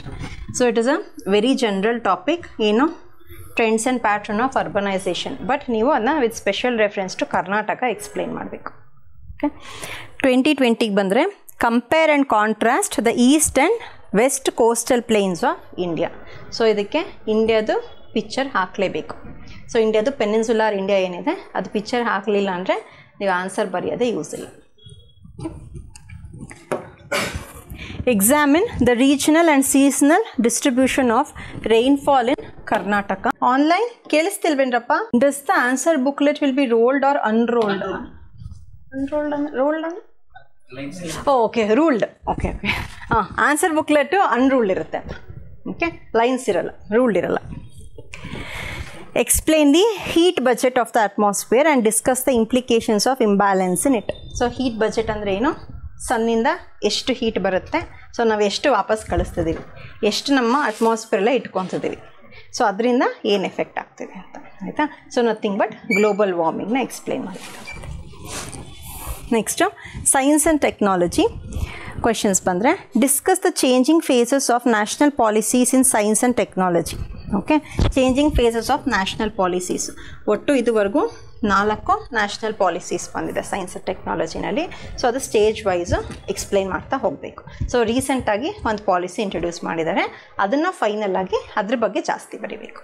Okay, list out the key elements of science, technology and innovation, brief the India's investment in research and development. So ನಾವು ಎಷ್ಟು percentage of GDPನ invest ಮಾಡ್ತಿದ್ದೀವಿ R&Dನಲ್ಲಿ, so ನಮಗೆ ಎಷ್ಟು patents ಬಂದಿದೆ, trade ಮಾರ್ಕ್ಸಲ್ಲಿ ನಾವು ಯಾವ ಪೊಸಿಷನಲ್ಲಿದ್ದೀವಿ. So ಈ ಥರ ಬ್ರೀಫ್ ದ ಇಂಡಿಯಾಸ್ ಇನ್ವೆಸ್ಟ್ಮೆಂಟ್ ಅಂದರೆ ಫ್ಯಾಕ್ಟ್ಸ್ನ ಕೊಡಬೇಕು. Okay, list out some of the facts and figures related to climate change on earth, brief the ISRO's initiatives on climate change. So ISRO ಹೇಗೆ ರಿಮೋಟ್ ಸೆನ್ಸಿಂಗ್ ಸ್ಯಾಟಲೈಟ್ಸ್ ಎಲ್ಲ ಹೇಗೆ ಲಾಂಚ್ ಮಾಡಿದೆ, ಏನೇನು ಇನಿಷಿಯೇಟಿವ್ಸ್ನ ತೊಗೊಂಡಿದೆ ಕ್ಲೈಮೇಟ್ ಚೇಂಜ್ನ ಟ್ಯಾಕಲ್ ಮಾಡೋದಕ್ಕೆ. Discuss the importance and hurdle in universalization of science and technology literacy in India. So ಎಷ್ಟು ಮಟ್ಟಿಗೆ nooks and corners of countryಗೆ ಸೈನ್ಸ್ ಆ್ಯಂಡ್ ಟೆಕ್ನಾಲಜಿ ರೀಚ್ ಆಗಿದೆಯಾ ಇಲ್ವಾ, ಡಿಜಿಟಲ್ ಲಿಟ್ರಸಿ ರೀಚ್ ಆಗಿದೆಯಾ ಇಲ್ವಾ, ಏನಕ್ಕೆ ರೀಚ್ ಆಗಿಲ್ಲ, ಏನಕ್ಕೆ ರೀಚ್ ಆಗಿದೆ, ಅಡ್ವಾಂಟೇಜಸ್ ಏನು, ಡಿಸಡ್ವಾಂಟೇಜಸ್ ಏನು. Next, describe how the space technology applications are used in India for rural development in association with ISRO. ಇದು important question. Anything with respect to rural development is important. Okay, that too science and technology. Environment and ecology question. Discuss the environment and ecological implications and achievements of green revolution in India. So idu environment gu barutte, geography gu barutte, economy gu barutte. Okay, so 3 subjects gu barutte green revolution. Analyze briefly the use of eco-friendly energy sources and conservation of petroleum, which is an exhaustible source of energy. Eco-friendly andre renewable sources of energy. Explain the nature, quantum and disposal of solid water. So that's solid waste or solid water? Waste, na? Okay. Solid waste with special reference to Karnataka urban centers. So solid waste, e-waste, plastic waste. ಇವು 3 ತುಂಬ important ವೇಸ್ಟ್ಗಳು, ಆಯಿತಾ. So solid waste, e-waste and plastic waste. Explain the major drought prone areas of India and elucidate the initiatives taken by the government through drought prone areas program. Drought prone areas of India ಅಂದರೆ India map ಹಾಕಬೇಕು, drought prone areasನ mark ಮಾಡಬೇಕು. Okay, drought prone areas programme ಇದ್ರದ್ದು ಫೀಚರ್ಸ್ನ ಬರೀಬೇಕು for regional development. How biofuels rule over the conventional resources of India in future days. ಅಂದರೆ what is the future of biofuels. So future of biofuels ಬರೆಯೋಕ್ಕಿಂತ ಮುಂಚೆ ಏನು ಬಯೋಫ್ಯೂಯಲು at present ಯಾವ ಸ್ಟೇಟಸಲ್ಲಿದೆ, so ಮುಂದೆ ಹೇಗೆ ಬಯೋಫ್ಯೂಯಲಿಂದ ನಮಗೆ ಯೂಸ್ ಆಗುತ್ತೆ. ಓಕೆ, ಸೊ ಬಯೋಫ್ಯೂಯಲಿಂದ ಸಾಲಿಡ್ ವೇಸ್ಟು ಕಡಿಮೆ ಆಗುತ್ತೆ, ಫಾಸಿಲ್ ಫ್ಯೂಯಲ್ಸು ಅಂದ್ರ ಯೂಸೇಜು ಕಡಿಮೆ ಆಗುತ್ತೆ. ಸೊ ಈ ಪರ್ಸ್ಪೆಕ್ಟಿವಲ್ಲಿ ಬರೀಬೇಕು. Economy questions. Explain the impact of decreasing wetlands and forests on paper and allied products industry in Karnataka state. So wetlands and forest ಬಂದರೆ ನಿಮಗೆ ಜಿಯೋಗ್ರಫಿ ಅಥವಾ ಎನ್ವಿರಾನ್ಮೆಂಟ್ ರಿಲೇಟೆಡ್ ಕ್ವೆಶನ್ ಬರುತ್ತೆ. On paper and allied products industries in Karnataka. So paper ಏನರಿಂದ ಮಾಡೋದು, ಟ್ರೀಸಿಂದ ಮಾಡೋದು ಅಲ್ವಾ. So ಇಲ್ಲಿ ವೆಟ್ಲ್ಯಾಂಡ್ಸು ಫಾರೆಸ್ಟು ಕಡಿಮೆ ಆಗ್ತಿರೋದ್ರಿಂದ ಪೇಪರ್ ಇಂಡಸ್ಟ್ರಿ ಮೇಲೆ ಯಾವ ರೀತಿ ಇಂಪ್ಯಾಕ್ಟ್ ಆಗ್ತದೆ. Okay, discuss the growth and distribution of industries in India. India ಅಂತ ಕೇಳಿದರೆ ಕರ್ನಾಟಕ ಅಂತಲೂ ಕೇಳ್ಬೋದು. And explain the problems and prospects of industrialisation. So ಇಂಡಸ್ಟ್ರಿಯಲೈಸೇಷನಿಂದ ಏನೇನು ಪ್ರಾಬ್ಲಮ್ಸ್ ಆಗ್ತಾಯಿದೆ, ಪ್ರಾಸ್ಪೆಕ್ಟ್ಸ್ ಅಂದರೆ ಮುಂದಕ್ಕೆ ಏನೇನು ಅದರಿಂದ ನಾವು ಫ್ಯೂಚರ್ನ ನೋಡ್ಬೋದು ಆಯಿತಾ. ಸೊ ಅದರಿಂದ ಮುಂದಕ್ಕೆ ಏನೇನು ಒಳ್ಳೆಯದಾಗುತ್ತೆ ಅಂತ. That is online mute. As per the International Labour Organisation. As per the International Labour Organisation ಅಂದರೆ ಕೇಳಿದ್ರು ಅಂದರೆ ಅದು ಕರೆಂಟ್ ಅಫೇರ್ಸ್ ರಿಲೇಟೆಡ್ ಕ್ವೆಶನ್ ಆಯಿತಾ. ಸೊ ರೀಸೆಂಟಾಗಿ ಅವರೇನೋ ಹೇಳಿರ್ತಾರೆ. ಏನು ಹೇಳಿದ್ದಾರೆ? The COVID-19 pandemic is the worst global crisis since World War II. Discuss in the context of migratory labour. So migration ಅವಾಗ ಜಾಸ್ತಿ ಆಯ್ತಲ್ವ, ಸೊ ಅವ್ರಿಗೆ ಏನೇನು ಪ್ರಾಬ್ಲಮ್ಸ್ ಆಯಿತು. ಸೊ ಅದು current affairs related topic. So news ಪೇಪರೆಲ್ಲ ಓದಿರ್ತೀವಲ್ವ, ಸೊ ಅದಕ್ಕೆ news paper ಓದಬೇಕು. Next explain Swachh Bharat. ಇಷ್ಟು ಆ ಥರನೇ ಕೊಟ್ಟಿರೋದಾ? Explain Swachh Bharat. Okay, explain Swachh Bharat ಅಂದರೆ ಏನು, ಸೊ ಯಾವಾಗ ಇಂಟ್ರಡ್ಯೂಸ್ ಆಯಿತು, ಅದರದ್ದು ಆಬ್ಜೆಕ್ಟಿವ್ ಏನು, ಅದರದ್ದು 5 ರಿಂದ 6 ಪಾಯಿಂಟ್ಸ್ ಇದೆಲ್ಲ, ಕೀ ಪಾಯಿಂಟ್ಸ್ನ ಬರೀಲೇಬೇಕು. ಪ್ಲಸ್ ಈಗ ಅಕಸ್ಮಾತ್ ಇವತ್ತು ನಾನು ಆ ಕ್ವಶನ್ ಕೇಳಿದ್ರೆ ನೀವೇನೇನು ಬರೀಬೇಕು? Swachh Bharat 2 ವರ್ಷನ್ನು, ODF plus, ODF ++, ಏನು ಓಪನ್ ಡಿಫಿಕೇಷನ್ ಫ್ರೀ, ಅದನ್ನೆಲ್ಲದನ್ನು ಎಕ್ಸ್ಪ್ಲೈನ್ ಮಾಡಬೇಕು. ಸೊ ಅವತ್ತು ಇನ್ನೂ ಅಷ್ಟೊಂದು ಮುರಿದಿರಲಿಲ್ಲ, 7 ವರ್ಷದ ಹಿಂದೆ, ಇವತ್ತು ಮುಂದುವರೆದಿದೆ. ಓಕೆ, ಸೊ ಹಿಸ್ಟ್ರಿಯಿಂದ ಹಿಡಿದು ಫ್ಯೂಚರ್ವರೆಗೂ ಎಲ್ಲ ಬರೀಬೇಕು ಸ್ವಚ್ಛ ಭಾರತ್ ಬಗ್ಗೆ. What is second big climate deal? ಯಾವುದು? ಪ್ಯಾರಿಸ್ ಕ್ಲೈಮೇಟ್ ಡೀಲ್ ಏನು ಬಂತು? That is second big climate deal. So ಅವ್ರು ಡೈರೆಕ್ಟಾಗಿ ಕೇಳಿಲ್ಲ, ಇಂಡೈರೆಕ್ಟಾಗಿ ಕೇಳಿದ್ದಾರೆ. What do you understand by the concept young India? Evaluate the government policy measures for youth development. So national youth policy ಬಂತಲ್ವಾ. So youth ಅಂದರೆ ಎಷ್ಟು ವರ್ಷದಿಂದ ಎಷ್ಟು ವರ್ಷದವರೆಗೂ as per national youth policy. So 15 to 29. So youth ಪಾಲಿಸಿನಲ್ಲಿ ಆ age ಗ್ರೂಪ್ನ youth ಅಂತ ಡಿಫೈನ್ ಮಾಡಿದ್ದಾರೆ. ಓಕೆ, ಸೊ ಆ ಯೂತ್ ಪಾಲಿಸಿ ಮೇಲೆ ಅವ್ರು ಕ್ವೆಶನ್ ಕೇಳಿದ್ದಾರೆ. Account for the growth of tourism sector in Karnataka. So ಏನಕ್ಕೆ ಅಂದರೆ ಆ ಪಾಲಿಸಿ ಇಂಟ್ರಡ್ಯೂಸ್ ಆಗಿತ್ತಲ್ಲ ಅದಕ್ಕೆ. Okay, highlights of the new IT policy of Karnataka. Explain the growth, importance and problems of housing and health care schemes in Karnataka. So Karnataka economic survey ನೀವು ಪಕ್ಕದಲ್ಲಿ ಇಟ್ಕೊಳ್ಳೇಬೇಕು. Explain the chief features of national water policy framed by the government of India. ಈಗ ರೀಸೆಂಟಾಗಿ draft national water policy release ಆಗಿದೆ ಹೊಸದು ಆಯಿತಾ. So ಅದು 2017 ಕೇಳಿದ್ದು, ಇವಾಗ ಹೊಸದಾಗಿ ರಿಲೀಸ್ ಆಗಿದೆ ಡ್ರಾಫ್ಟ್. 2022 ಏನೋ ರಿಲೀಸ್ ಆಗಿದೆ ಆಯಿತಾ, ಅದನ್ನು ನೋಡ್ಕೋಬೇಕು. Next discuss in brief about the farmers welfare programmes in India. So ಇದಕ್ಕೆ ಸ್ಟಾರ್ಟಿಂಗು ಇಲ್ಲ, ಎಂಡಿಂಗೂ ಇಲ್ಲ. ಫಾರ್ಮರ್ ವೆಲ್ಫೇರ್ ಪ್ರೋಗ್ರಾಮ್ಸ್ ಅಂದರೆ ಎಲ್ಲರೂ ಬರುತ್ತೆ. ಕ್ರಾಪ್ ಇನ್ಶೂರೆನ್ಸಿಂದ ಹಿಡಿದು ಇವಾಗ ಏನು PM ಕಿಸಾನ್ ಸ್ಕೀಮ್ ಇದೆ. So what is PM Kisan scheme? 6,000 ಕೊಡ್ತಾರೆ. ಎಷ್ಟು ಇನ್ಸ್ಟಾಲ್ಮೆಂಟ್ಸಲ್ಲಿ? 3 ಇನ್ಸ್ಟಾಲ್ಮೆಂಟ್ಸ್ ಅಲ್ವಾ. ಸೊ ಅದರಿಂದ ಹಿಡಿದು ಕ್ರಾಪ್ ಇನ್ಶೂರೆನ್ಸಿಂದ ಹಿಡಿದು ಸೈನ್ಸ್ ಆ್ಯಂಡ್ ಟೆಕ್ನಾಲಜಿನ ಹೇಗೆ ಯೂಸ್ ಮಾಡ್ತಿದ್ದೀವಿ ಅಗ್ರಿಕಲ್ಚರಲ್ಲಿ ಅನ್ನೋದರಿಂದ ಹಿಡಿದು ಎಲ್ಲದೂ ಕವರ್ ಆಗುತ್ತೆ. ಸೊ ನೀವು ಅದನ್ನ ಹೇಗೆ ಕನ್ಸೈಸಾಗಿ ಬರೀತೀರಾ 3 ಪೇಜಲ್ಲಿ, ಅದು ನಿಮಗೆ ಬಿಟ್ಟಿರೋದು. Narrate the welfare activities under the rule of Devraj Aras. What are the objectives of industrial policy of Karnataka? Explain the measures envisaged for export promotion. Okay. ಕರ್ನಾಟಕದಲ್ಲಿ ಎಕ್ಸ್ಪೋರ್ಟ್ ಪ್ರಮೋಷನ್ನು ಹೇಗೆ ತೊಗೊಂಡಿದ್ದೀವಿ, ಏನೇನು ಮೆಷರ್ಸ್ ತೊಗೊಂಡಿದ್ದೀವಿ. So next polity. Okay, so ಅದನ್ನ explain ಮಾಡ್ತಾರೆ. So ಇಲ್ಲಿವರೆಗೂ ಏನಾದರೂ ಅರ್ಥ ಆಗ್ದಲೇ ಇರೋದಿದೆಯಾ, ಏನಾದರೂ ಡೌಟ್ಸ್ ಇದೆಯಾ ಕೇಳೋಕ್ಕೆ? ಎಲ್ಲರಿಗೂ ಎಲ್ಲಾದರೂ ತುಂಬ ಜಾಸ್ತಿನೇ ಅರ್ಥ ಆಗಿಬಿಟ್ಟಿದೆಯಾ? ನೀವು ಮುಂಚೆ NCERT ಓದಿದ್ದೀರಾ? ಸೊ ನೀವು ಏನೂ ಓದಿಲ್ಲ, ಸೊ ಈಗ ನಾನು ಸ್ಟಾರ್ಟ್ ಮಾಡ್ತಿದ್ದೀನಿ ಅಂತನಾ? DCRTಗಿಂತ NCERT ಓದೋದೇ ಓಕೆ. ಸೊ ಅದನ್ನೇ ತೊಗೊಳ್ಳಿ.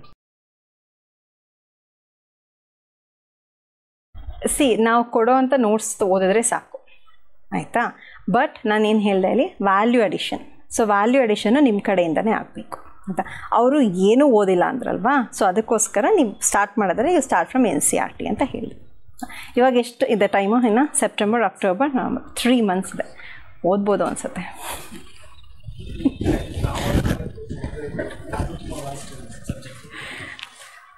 ನೋಡಪ್ಪ, ಈ ಫೀಲ್ಡಿಗೆ ಇಳಿದ್ವಿ ಅಂದಮೇಲೆ ಅದು ನಮ್ಮ ಪ್ರಾಬ್ಲಮ್. ನಾವು ಅದನ್ನ ಹೆಂಗೆ ಸಾಲ್ವ್ ಮಾಡ್ಕೊಬೇಕು, ಸೊಲ್ಯೂಷನ್ ನಾವೇ ಹುಡ್ಕೊಬೇಕು ಅಲ್ವಾ. ಟೈಮ್ ಟೇಬಲ್ ಹಾಕ್ಕೊಳ್ಳಿ, ಟೈಮ್ ಮ್ಯಾನೇಜ್ ಮಾಡಿ, ಅದ್ರ ಪ್ರಕಾರ ಓದಿ. ಸೊ ನಮ್ಮ ನೋಟ್ಸ್ ಓದಿದ್ರೆ ಸಾಕು. ಬಟ್ ನಾನು ನ್ಯೂಸ್ ಪೇಪರ್ ಅಂತೂ ಯಾವುದೇ ಕಾರಣಕ್ಕೂ ನಿಲ್ಲಿಸ್ಬೇಡಿ. ನ್ಯೂಸ್ ಪೇಪರ್ ಅಂತೂ ಓದಲೇಬೇಕು, ಆಯಿತಾ. ಯಾಕಂದರೆ ಎಕ್ಸಾಮ್ ಹಾಲಲ್ಲಿ ಮೈಂಡು ಬ್ಲ್ಯಾಂಕ್ ಆಗುತ್ತೆ. ಬರೀ ನಾನು ಸ್ಟಾಟಿಕ್ ಓದಿದ್ರೆ ನಾನು ಏನು ಪಾಯಿಂಟ್ಸ್ ಆ್ಯಡ್ ಮಾಡಲಿ ಅಂತ ಮೈಂಡ್ ಬ್ಲ್ಯಾಂಕ್ ಆಗುತ್ತೆ. ಓಕೆ, ಸೊ ಅದಕ್ಕೋಸ್ಕರ ನನಗೆ ಜಾಸ್ತಿ ಕಂಟೆಂಟ್ ಬೇಕು ಅಂದರೆ ನೀವು ಎಷ್ಟು ನ್ಯೂಸ್ ಪೇಪರ್ ಆರ್ಟಿಕಲ್ಸ್ ಏನೇನು ಓದ್ತೀರಾ ಅದು ಒಳ್ಳೆಯದು. ಸೊ ಇವಾಗ ಪ್ರಿಲಿಮ್ಸ್ ಆಗೋಯ್ತಲ್ವಾ, ಸೊ ಫ್ಯಾಕ್ಟ್ಸು ಸ್ಟ್ಯಾಟಿಸ್ಟಿಕ್ಸು ಅದನ್ನೆಲ್ಲ ಬಿಟ್ಬಿಡಿ. ಈ ಸಿಂಗಲ್ ಲೈನು, ಒಂದೊಂದು ವರ್ಡ್ ಸೆಂಟೆನ್ಸಸ್ ಅದೆಲ್ಲ ಬಿಟ್ಬಿಡಿ. ಮೇಯ್ನ್ಲಿ ನೀವು ಒಪಿನಿಯನು, ಎಡಿಟೋರಿಯಲ್ಸು ಇದ್ರ ಮೇಲೆ ಕಾನ್ಸಂಟ್ರೇಟ್ ಮಾಡಿ. ಸೊ ನಿಮಗೆ ಅದೇ ಬೇಕಾಗಿರೋದು ಆನ್ಸರ್ ತುಂಬಿಸೋದಕ್ಕೆ ಅಲ್ವಾ.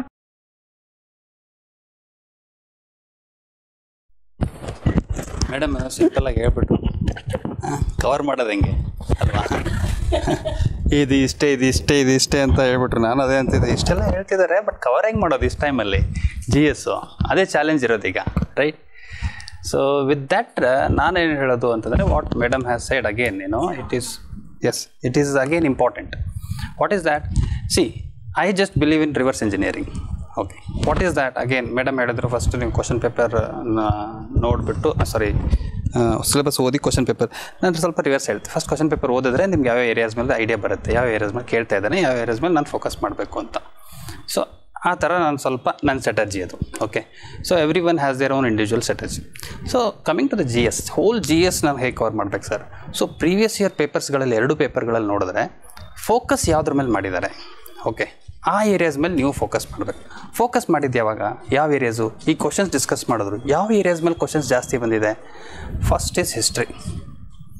ಓಕೆ, 2 ಇಯರ್ಸ್ ನೀವು ಪೇಪರ್ ತೆಗೆದು ನೋಡಿದ್ರೆ 2 ವರ್ಷದಲ್ಲಿ ಪೇಪರ್ ನಿಮಗೆ ಬಂದಿರೋದು ಫೋಕಸ್ಸು ಹಿಸ್ಟ್ರಿಯಲ್ಲಿ 14 question. Okay, first year 9 question. 2015ರಲ್ಲಿ ಹೋದರೆ ಹಿಸ್ಟ್ರಿ ಮೇಲೇ 9 ಕ್ವಶನ್ನು.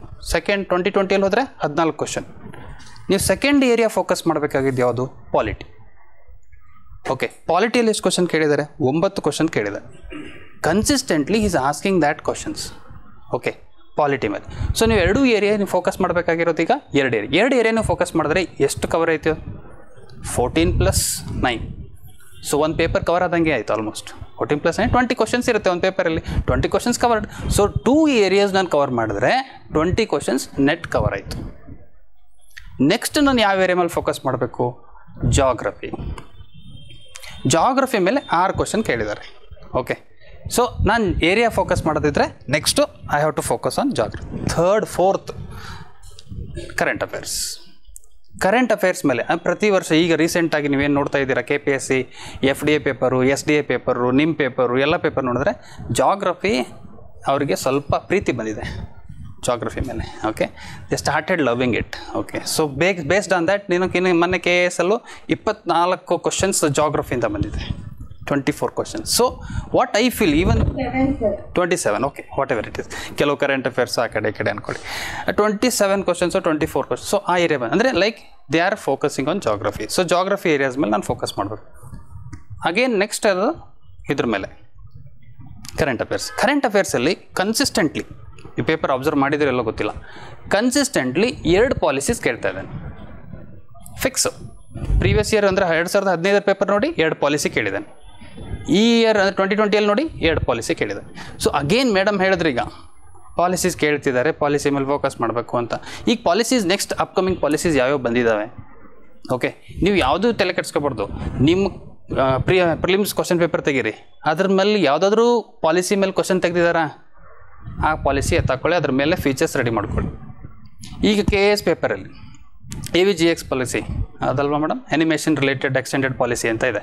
ಸೊ ಆ ಪಾಲಿಸಿ ಕೇಳಿದ್ದಾರೆ. ಓಕೆ, ಅದು ಕರ್ನಾಟಕ ರಿಲೇಟೆಡ್. ಸ್ಟಾರ್ಟಪ್ ಪಾಲಿಸಿ ಮೇಲೆ ಕ್ವಶನ್ ಕೇಳಿದ್ದಾರೆ, ರೈಟ್. ಫ್ಯಾಕ್ಟ್ರೀಸ್ ಆ್ಯಕ್ಟ್ ಅಮೆಂಡ್ಮೆಂಟ್ ಆಗಿದೆ. ಇದ್ರದ್ದೆಲ್ಲದ್ರೂ ಫೀಚರ್ಸ್, ಸೇಲಿಯಂಟ್ ಫೀಚರ್ಸ್ ಕಂಪಲ್ಸರಿ ರಟ್ಟ ಹೊಡ್ಕೊಂಡು ಇಟ್ಕೊಂಡ್ಬಿಡ್ಬೇಕು. ಇವು 3ರಿಂದ 4ರಲ್ಲಿ ಏನು ಕೊಟ್ಟಿದ್ದೀನಿ ನಾನೇನು ಹೇಳಿದ್ದೀನಿ, ಇವು 3ರಿಂದ 4ರಲ್ಲಿ ಕಂಪಲ್ಸರಿ ಒಂದು ಕ್ವಶನ್ ಬಂದೇ ಬರಬೇಕು, ಬರದೇ ಚಾನ್ಸೇ ಇಲ್ಲ. ನಾನು ಇವತ್ತು ನಿಮಗೆ ವಿಡಿಯೋದಲ್ಲಿ ಓರಲ್ಲೇ ಹೇಳ್ತಿದ್ದೀನಿ, ಬೇಕಾದರೆ ಎಕ್ಸಾಮ್ ಮುಗಿದ್ಮೇಲೆ ಬಂದು ಚಾಲೆಂಜ್ ಮಾಡಿ. ಯಾಕೆ ಹೇಳ್ತಾ ಇದ್ದೀನಿ ಅಂದರೆ, ಬಿಕಾಸ್ ವಾಟ್ KPSC ಏನು ಮೈಂಡ್ಸೆಟ್ ಇದೆ ಅದೇ ಮೈಂಡ್ಸೆಟ್ಟಲ್ಲಿ ಪ್ರಿಪ್ರೇಷನ್ ಮಾಡುತ್ತೆ. They will not come up with different ಏನೋ ಹೊಸದು ತೊಗೊಂಡು ಬರೋಣ ಅಂತ ತೊಗೊಂಡು ಬರಲ್ಲ. ಈ ವರ್ಷ KAS ಪೇಪರ್ ಆದ್ರೂ ಮೋಸ್ಟ್ ಆಫ್ ದಿ ಪೀಪಲ್ ಏನಂತಂದರೆ ಲೈಕ್ ಮಾರ್ಕೆಟಲ್ಲಿ ಯಾವ್ದು ಬಸ್ ಇರುತ್ತೆ ಅದನ್ನು ಓದಿದ್ದಾರೆ ಕರೆಂಟ್ ಅಫೇರ್ಸ್. ನಮ್ಮ ಕರೆಂಟ್ ಅಫೇರ್ಸ್ ಏನಾದರೂ ಓದಿದರೆ, ಕರ್ನಾಟಕ ಕರೆಂಟ್ ಅಫೇರ್ಸು ಮತ್ತು ನ್ಯಾಷನಲ್ ಕರೆಂಟ್ ಅಫೇರ್ಸ್ ಓದಿದರೆ ಸ್ಟೇಟ್ಮೆಂಟ್ಸ್ ಕಾಪಿ ಪೇಸ್ಟೆಡ್ ಇದೆ. ನಾನು ಇವತ್ತು ಸುಮ್ಮನೆ ಹೇಳ್ತಿಲ್ಲ, ಬೇಕಾದರೆ ನೀವು ವೆಬ್ಸೈಟಲ್ಲಿ ಎಲ್ಲನೂ ಕರೆಂಟ್ ಅಫೇರ್ಸ್ ಇದು ಇದೆ ಕ್ವಶನ್ಸ್. ಭಾಳ ಜನ ಡಿಬೇಟ್ ಮಾಡ್ತಾರೆ, ಇದು ಎಲ್ಲಿಂದ ತೆಗೆದ್ರು, ಈವನ್ ಇನ್ಕ್ಲೂಡಿಂಗ್ ದಿ ಲಾಯಂಟೆಲ್ ಮಕ್ಯಾಕ ಅದು, ಮತ್ತು ಆಮೇಲೆ AVGX policy, most of the current affairs questions, startup policy ಎಲ್ಲ ಸ್ಟೇಟ್ಮೆಂಟ್ ಹೆಂಗಿದೆ ಅಲ್ಲಿ ಕಾಪಿ ಪೇಸ್ಟ್ ಆಗಿದೆ. ಯಾಕೆ? Most of the people feel that okay like ಮಾರ್ಕೆಟಲ್ಲಿ ಯಾವುದೋ ಒಂದು ನಡೀತಾ ಇದೆ ಅಂದರೆ ಅದ್ರ ಬಗ್ಗೆನೇ ಹೋಗ್ತಾ ಇರ್ತಾರೆ. ನಮ್ಮ ಕ್ವಾಲಿಟಿಯನ್ನು ಮೇಂಟೈನ್ ಮಾಡ್ಕೊಂಡು ಬಂದಿದ್ದೀವಿ, ಅದನ್ನೇ ಮೇಂಟೈನ್ ಮಾಡ್ಕೊಂಡು ಹೋಗ್ತಿದ್ದೀವಿ, ಅದನ್ನೇ ಕೊಡ್ತಾ ಇದ್ದೀವಿ. ನಾನು ಈಗಲೂ ಅದನ್ನು ಯಾಕೆ ಹೇಳ್ತಾ ಇದ್ದೀನಿ ಅಂದರೆ, ಅಗೇನ್ ನೀವೀಗೇನೋ ಹೊಸದೇನೋ ಓದಬೇಕಾಗಿಲ್ಲ. ಎಲ್ಲಿಂದೋ ಕರೆಂಟ್ ಅಫೇರ್ಸ್ ಯಾವುದೋ ತೆಗೆದು ಎಲ್ಲಿಂದ ಓದಲಿ ಸರ್, ಯಾವ್ದು ಮೆಟೀರಿಯಲ್ ಓದಲಿ ಅಂತ ತಲೆ ಕೆಡಿಸ್ಕೊಬೇಡಿ. The same material which we have provided to you, okay, ಅದರಲ್ಲೇ ನಾವು ಮೇನ್ಸ್ ಇನ್ಕ್ಲೂಡ್ ಮಾಡಿದ್ದೀವಿ. ಮೇನ್ಸ್ ಮೆಟೀರಿಯಲ್ಲು ಇದೆ ಇದರಲ್ಲಿ. ಟಾಪಿಕ್ಸ್ ಏನಿದೆ ವಿ ವಿಲ್ ಡಿಸ್ಕಸ್, ಅಂದರೆ like we will give you the topics, which areas to be focused, which areas to be focusless. ಅಂದರೆ like ಯಾವ topics ಮೇಲೆ ತುಂಬ ಟೈಮ್ ಹಾಕಬೇಕು, ಯಾವ ಟಾಪಿಕ್ಸ್ ಮೇಲೆ ತುಂಬ ಕಡಿಮೆ ಟೈಮ್ ಹಾಕಬೇಕು ಅಂತ ಅದನ್ನು ನಾನು ಲಿಸ್ಟ್ ಕೊಡ್ತೀವಿ. ಓಕೆ, ಕ್ಲಾಸಲ್ಲಿ ನಿಮ್ಗೆ ಏನಾಗುತ್ತೆ ಅಂದರೆ ಎಲ್ಲನೂ ಕ್ಲಾಸಲ್ಲಿ ಡಿಸ್ಕಸ್ ಮಾಡೋದು ಕಷ್ಟ ಆಗುತ್ತೆ. ಕೆಲವು ಟಾಪಿಕ್ಸ್ ನಿಮ್ಮಷ್ಟಕ್ಕೆ ನೀವು ಓದುತ್ತೀರ ಅಂದರೆ ಇದ್ರ ಮೇಲೆ ಓದ್ತಾ ಹೋಗಿ ಅಂತ ಲಿಸ್ಟ್ ಕೊಡ್ತಾ ಹೋಗ್ತೀವಿ. ಆ ಲಿಸ್ಟ್ ತೊಗೋಬೇಕು, ಅದ್ರ ಮೇಲೆ ನೀವು ಕಂಟೆಂಟನ್ನು ರೆಡಿ ಮಾಡ್ಕೋಬೇಕು. Content in what way? Again see madam has already discussed here. So ಇಲ್ಲೇನು ಕ್ವಶನ್ ಕೇಳಿದರು? National water policy framed by government of India, chief features ಅಂತ ಕೇಳಿದ್ದಾರೆ. ಅದರ ಫೀಚರ್ಸ್ ನಿಮ್ಗೆ ಗೊತ್ತಿರಬೇಕು. ಆ ಫೀಚರ್ಸ್ ಗೊತ್ತಿರಲಿಲ್ಲ ಅಂದರೆ ಸುಮ್ಮನೆ hitting around the bush. Hitting around the bush ಆದರೆ ಎಷ್ಟು ಬರುತ್ತೆ ಮಾರ್ಕ್ಸು? 3, 2, 1 ರೈಟ್. ಸೊ KPSCಯಲ್ಲಿ you don't believe, but we have seen the question papers. ಈಗೇನು RTI ಅಂತ ಕ್ವಶನ್ ಪೇಪರ್ ತರಿಸಿ ನಮಗೆಲ್ಲ ಹುಡುಗರು ಕ್ವಶನ್ ಪೇಪರ್ ಕೊಡ್ತಾ ಇದ್ದಾರೆ. ಅಂದರೆ ನಿಮ್ಮ ಆನ್ಸರ್ ಶೀಟ್ಸು ನಿಮ್ಮದಂದರೆ ಅವ್ರವ್ರು ಬರ್ದಿರೋದು. ಆ ಆನ್ಸರ್ ಶೀಟಲ್ಲಿ ನೋಡಿದ್ರೆ you feel astonished that okay 15 out of 15 ಕೊಟ್ಟಿದ್ದಾರೆ. ಒಂದು ಕ್ವಶನ್ಗೆ 15 ಮಾರ್ಕ್ಸ್ ಇದೆ ಅಂದರೆ you will get 15 out of 15 if you have return the quality answer. Okay, so many people. ಆಮೇಲೆ paper 1 valuation time, first time valuation ಆಗುತ್ತೆ, second round valuation ಆಗುತ್ತೆ, 2 valuation compulsory. ಈ 2 ವ್ಯಾಲ್ಯೂಯೇಷನಲ್ಲಿ ಏನಾದರೂ ವೇರಿಯೇಷನ್ ಆದರೆ ಮಾತ್ರ ಥರ್ಡ್ ವ್ಯಾಲ್ಯೂಯೇಷನ್ಗೆ ಹೋಗುತ್ತೆ. ಅಂದರೆ 60 ಮಾರ್ಕ್ಸ್ 50 to 60 ಮಾರ್ಕ್ಸ್ ವೇರಿಯೇಷನ್ ಆದರೆ it will go to the third valuation. Otherwise 2 valuations are by default 2 valuation ಮಾಡ್ತಾರೆ. ಮಾಡಿಬಿಟ್ಟು ನಿಮಗೆ 2 ವ್ಯಾಲ್ಯೂಯೇಷನಲ್ಲಿ ಬೆಸ್ಟ್ ಮಾರ್ಕ್ಸ್ ಯಾವ್ದು ಬಂದಿದೆ ಅದೇ ಕೊಡ್ತಾರೆ. ಸಪೋಸ್ ಥರ್ಡ್ ವ್ಯಾಲ್ಯೂಯೇಷನಲ್ಲಿ ಕಡಿಮೆ ಆದರೆ then the 2 best will be taken and then averaged and then they will give the marks. Okay, marks allotment ಈ ಥರ ಇರುತ್ತೆ. ಸೊ ಅದಕ್ಕೆ ನೀವು GS ಕವರ್ ಮಾಡಬೇಕು ಅಂದರೆ ಹೇಗೆ ಕವರ್ ಮಾಡ್ತೀರಾ? ಶಾರ್ಟ್ ಪೀರಿಯಡಲ್ಲಿ. ಸೊ ಶಾರ್ಟ್ ಪೀರಿಯಡಲ್ಲಿ GS ಕವರ್ ಮಾಡಬೇಕು ಅಂದರೆ ನಾನು ಹೇಳ್ತಾ ಇರೋದು ಫಸ್ಟ್ ಫೋಕಸ್ಡ್ ಏರಿಯಾಸ್ ಹಿಸ್ಟ್ರಿ ಅಂತೂ ನೀವು ಯಾವತ್ತೇ ಹೋಗಿ, ಇವತ್ತಲ್ಲ ಇನ್ನೊಂದು 10 ವರ್ಷ ಬಿಟ್ಟು ಎಕ್ಸಾಮ್ ಬರೆದ್ರೂ ಪ್ರಾಬೆಬಲಿ ಹಿಸ್ಟ್ರಿ ವೇಟೇಜ್ ಕಡಿಮೆ ಆಗಲ್ಲ. Okay, because that is the only thing which can remain static, which is unchanged. Change ಆಗೋದೇ ಇಲ್ಲ ಅದು. ಎಷ್ಟೇ ಇವಾಲ್ವ್ ಆದರೂ ಹಿಸ್ಟ್ರಿ ರಿಮೇನ್ಸ್ ಹಿಸ್ಟ್ರಿ ಓನ್ಲಿ.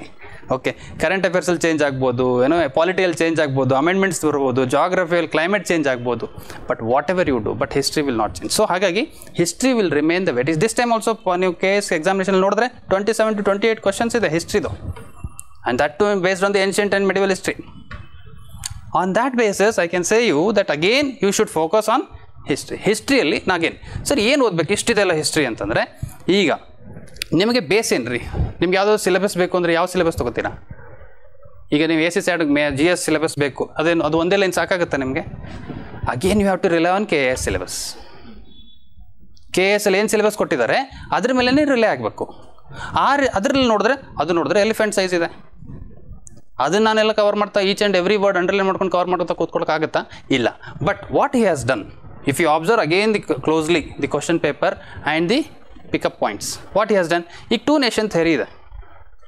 ಏನು ಮಾಡಿದ್ದಾರೆ? ಹಿಸ್ಟ್ರಿ ಸಿಲೆಬಸ್ಸಲ್ಲಿ ಬ್ರಾಡರ್ ಕಂಟೆಂಟ್ ಏನಿದೆ ಅಂದರೆ ಸಬ್ ಹೆಡ್ಡಿಂಗ್ ಅಂತ ಹೇಳ್ತೀವಲ್ಲ, ಒಂದು ಹೆಡ್ಡಿಂಗ್ ಇರುತ್ತೆ, ಒಂದು ಸಬ್ ಹೆಡ್ಡಿಂಗ್ ಇರುತ್ತೆ, ಆಮೇಲೆ ಕಂಟೆಂಟ್ ಇರುತ್ತೆ. ಆ ಸಬ್ ಹೆಡ್ಡಿಂಗ್ ಏನಿರುತ್ತಲ್ಲ ಅದನ್ನೇ ತೊಗೊಂಡು ಪೇಸ್ಟ್ ಮಾಡಿ ಕ್ವಶನ್ ಕೇಳಿರೋದು. ಈಗ 2 ನೇಷನ್ ಥಿಯರಿ ಏನಿದೆ ನೀವು ಸಿಲೆಬಸ್ ತೆಗೆದು ನೋಡಿ, ಯಾವುದು KSದು 2 nation theory is a sub heading. The sub heading has been taken and then he has asked a question. So what does it shows? It shows that we did not have to focus in depth, but we have to focus, at least we have to cover the peripheral areas, the subheading part. Subheading topics ಎಷ್ಟಿರ್ತವೆ? Hardly ಒಂದು around ಹೋದರೆ ಒಂದು 20-25 topics ಇರ್ಬೋದು. ಈ 20-25 topics ಮೇಲೆ ನಾನು content ready ಮಾಡಿಕೊಂಡ್ರೆ out of 14 questions definitely we can write around 8 questions. 14 ಕ್ವಶನ್ಸಲ್ಲಿ 8 questions ಬಂದೇ ಬರ್ಬೋದು. ಇನ್ನು ಉಳಿದಿದ್ದು ಹೊಯ್ಸಳನೂ ಸಬ್ ಹೆಡ್ಡಿಂಗೇ ಇದೆ, ಓಕೆ, ಈ ಯಾವುದೇ ಕ್ವಶನ್ ನೀವು ಹಿಸ್ಟ್ರಿಯಲ್ಲಿ ಯಾವುದೇ ಕ್ವಶನ್ ತೆಗೆದು ನೋಡಿ, ಎಲ್ಲ ಸಬ್ ಹೆಡಿಂಗ್ ಇದಾವೆ.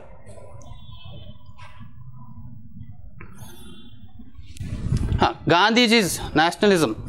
ಈ Hind Swaraj again this is again it's bouncer question ಅಂತಲೇ ಹೇಳ್ತೀನಿ ನಾನು. ಯಾರು ಆ ವರ್ಷ ಬರೆದ್ರೆ ಬೌನ್ಸರ್ ಅವ್ರಿಗೆ. ಯಾಕೆ? ಬಿಕಾಸ್ ಯಾರಿಗೂ ಹಿಂದ್ ಸ್ವರಾಜ್ ಬುಕ್ ಓದಿ ಅದನ್ನು ಬರಿಬೇಕಲ್ಲ, ಹಿಂದ್ ಸ್ವರಾಜ್ ಐಡಿಯಾ ಏನು ಅಂತ ಬರಿಬೇಕಲ್ಲ. But when you don't know such kind of topics, what was the idea of Gandhiji? The idea was simple. When village develops, nation develops. When village perishes, nation perishes. So ಆ concept ಮೇಲೇ ಹಿಂದ್ ಸ್ವರಾಜ್ ಅವ್ರ book ಬರೆದಿರೋದು. That was the book which was released in 1932 something around, okay, by him.